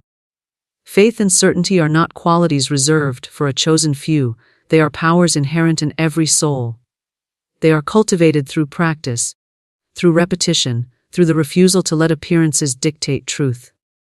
Each time one declares abundance in faith, the vibration grows stronger. Each time one holds certainty in the face of contradiction, the channel widens. Eventually, faith becomes second nature, certainty becomes a habit, and instant supply becomes the normal rhythm of life. The soul ceases to plead and begins to command, not arrogantly but in alignment with divine law. The command is not to force but to release, not to create but to reveal what already is. When faith and certainty join hands, the invisible rushes into visibility. The decree is spoken, the form appears, and the cycle continues effortlessly. There is no delay, no resistance, no struggle, only the smooth operation of law responding to authority. The supply was always present, waiting only for faith to call and certainty to anchor. In this way, abundance becomes instant, not by chance but by law, not by effort but by decree, not by waiting but by knowing. The command is a magnet drawing huge wealth. For every word spoken with conviction is a force that sets invisible currents into motion. The tongue holds the power of attraction, and the decree released into the ethers is never lost. It vibrates outward, forming patterns in the unseen, and these patterns gather substance until they appear as form. Wealth is drawn to the command as iron is drawn to the magnet, irresistibly, without effort, without struggle. The universe responds to sound, to tone, to vibration, and when the word is charged with certainty, it resounds as law. The command does not plead, it does not hope, it declares, and declaration is the language creation understands. The magnet of the word operates through alignment. Every thought carries vibration, every word amplifies that vibration, and when spoken with clarity, the command becomes irresistible. Wealth is not outside searching for a way in, it is already surrounding, already available, waiting only for the signal of attraction. The command is that signal. It announces readiness, it announces openness, it declares permission for riches to flow freely. Without the command, wealth may circle silently, unrecognized and unused, but once the decree is released, it knows exactly where to go. The word is the address, the magnet is the pull, and supply obeys. A magnet never struggles to draw iron. It does not chase, it does not plead, it simply exists in its nature, and attraction happens naturally. So it is with the spoken command. The wealth is drawn not by desperation, not by effort, but by the nature of vibration. To speak as one in authority is to establish a field so strong that wealth cannot resist. The command radiates energy, and riches respond like filings drawn to the center. The stronger the faith behind the word, the stronger the pull, until huge wealth moves as though compelled by unseen hands. Every decree is a seed planted in the soil of the infinite. The spoken word holds the magnetic force to draw to itself all that corresponds to its vibration. When you say, "I am surrounded by wealth," you call forth the evidence of wealth from the unseen. When you declare, "Money flows to me now," you set in motion a current that draws money from channels both expected and unexpected. The magnet is impartial. It does not judge the command, it simply obeys. Words of lack draw lack, words of wealth draw wealth. And the command is always fulfilled according to the tone of certainty behind it. Huge wealth does not resist the magnetic word. It responds instantly. For the vibration of abundance is ever present. The command is like striking a key that awakens a note. The note was always within the instrument, waiting to be released, and the command releases it. When spoken with unwavering faith, the decree reverberates through the ethers until riches rearrange themselves to appear.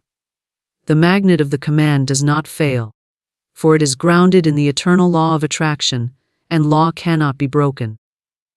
The magnetic nature of the command means that wealth does not arrive through strain but through alignment. Just as the compass needle always points north, reaches always move toward the spoken word that directs them. The command is the compass, pointing wealth toward its rightful owner. The clearer the command, the more direct the path. Vague words create vague results, but clear decrees draw exact fulfillment. To say, "Money comes to me in overflowing measure," is to establish a precise vibration that summons overflowing measure. The universe must respond, for vibration cannot remain unanswered. When the command is spoken, unseen forces begin their work. Ideas, people, and opportunities are magnetized and drawn into your orbit. The decree does not create wealth out of nothing, for wealth already exists in abundance. What it does is align the currents so that wealth is pulled into visibility. The magnet does not invent the filings, it simply draws them into order. In the same way, the spoken word arranges circumstances until huge wealth appears as if by miracle, though it is not miracle but law. The magnet of the command is strengthened by repetition with faith. Each time the decree is spoken, the vibration grows stronger, the field expands, and the pull intensifies. Words spoken once may draw results, but words spoken steadily, with unwavering certainty, build a magnetic force so powerful that wealth cannot help but rush in. The field created by the command becomes so charged that riches flow from every direction, often in ways beyond the limits of reason. Reason says it is impossible, but the magnet of the word does not answer to reason, it answers to law. Huge wealth is responsive, not resistant. It is eager to flow, eager to circulate, eager to serve its rightful purpose. The command opens the door wide, signaling that wealth has a place, a channel, a direction. Without command, the door remains closed. With command, the door stands open and riches stream in. The magnet does not beg for the filings to come, it exerts its natural pull, and they obey. The spoken decree is that natural pull in the realm of spirit, and it cannot be denied. Wealth is not persuaded by struggle, but it is compelled by authority. Authority is the tone of the command, the certainty that knows it must be so. When you declare with authority, the unseen bends to fulfill your words. To say, I am wealthy now, with absolute certainty is to release a magnetic decree that pulls wealth instantly. Authority does not wait. It does not delay, it speaks as though the thing already is. The universe recognizes this tone and responds without hesitation. The command as magnet is not effort but alignment, not force but law, not struggle but certainty. Every word spoken in authority creates a pull that wealth cannot resist. The unseen responds, the current flows, and riches move as though compelled by the hand of destiny. The decree has gone forth, and the magnet of the word continues to draw until huge wealth stands revealed in tangible form. Alignment with universal law ensures instant results. For the universe is not chaotic nor accidental but orderly, precise and exact in its operations. The same intelligence that guides the planets in their orbits, that causes the seasons to shift, that brings seed to harvest, governs the flow of money, wealth and opportunity. This law is not biased, it does not withhold, it does not delay without cause. It responds with mathematical certainty to the vibrations sent forth. When a command is spoken in harmony with universal law, the response is immediate, because the law is compelled to act. The delay many experience is not the slowness of the law, but their own misalignment with it. Once alignment is achieved, results are swift, direct, and often astonishing in their clarity. To align with universal law is to step into the rhythm that governs all creation. Just as a musician must tune his instrument to the proper key, so must the individual tune their consciousness to the vibration of abundance. When the instrument is out of tune, discord arises, but when it is tuned, harmony flows effortlessly. Universal law is the great harmony of life, and alignment with it makes manifestation natural, inevitable, and certain. Struggle is the sign of discord, but ease is the sign of alignment. Instant results arise not from effort, but from harmony with the eternal laws that govern supply. Universal law states that like attracts like, that every word and thought must reproduce after its kind. This means words of abundance call forth abundance, and words of lack call forth lack. The law is impersonal, it simply mirrors the vibrations sent into it.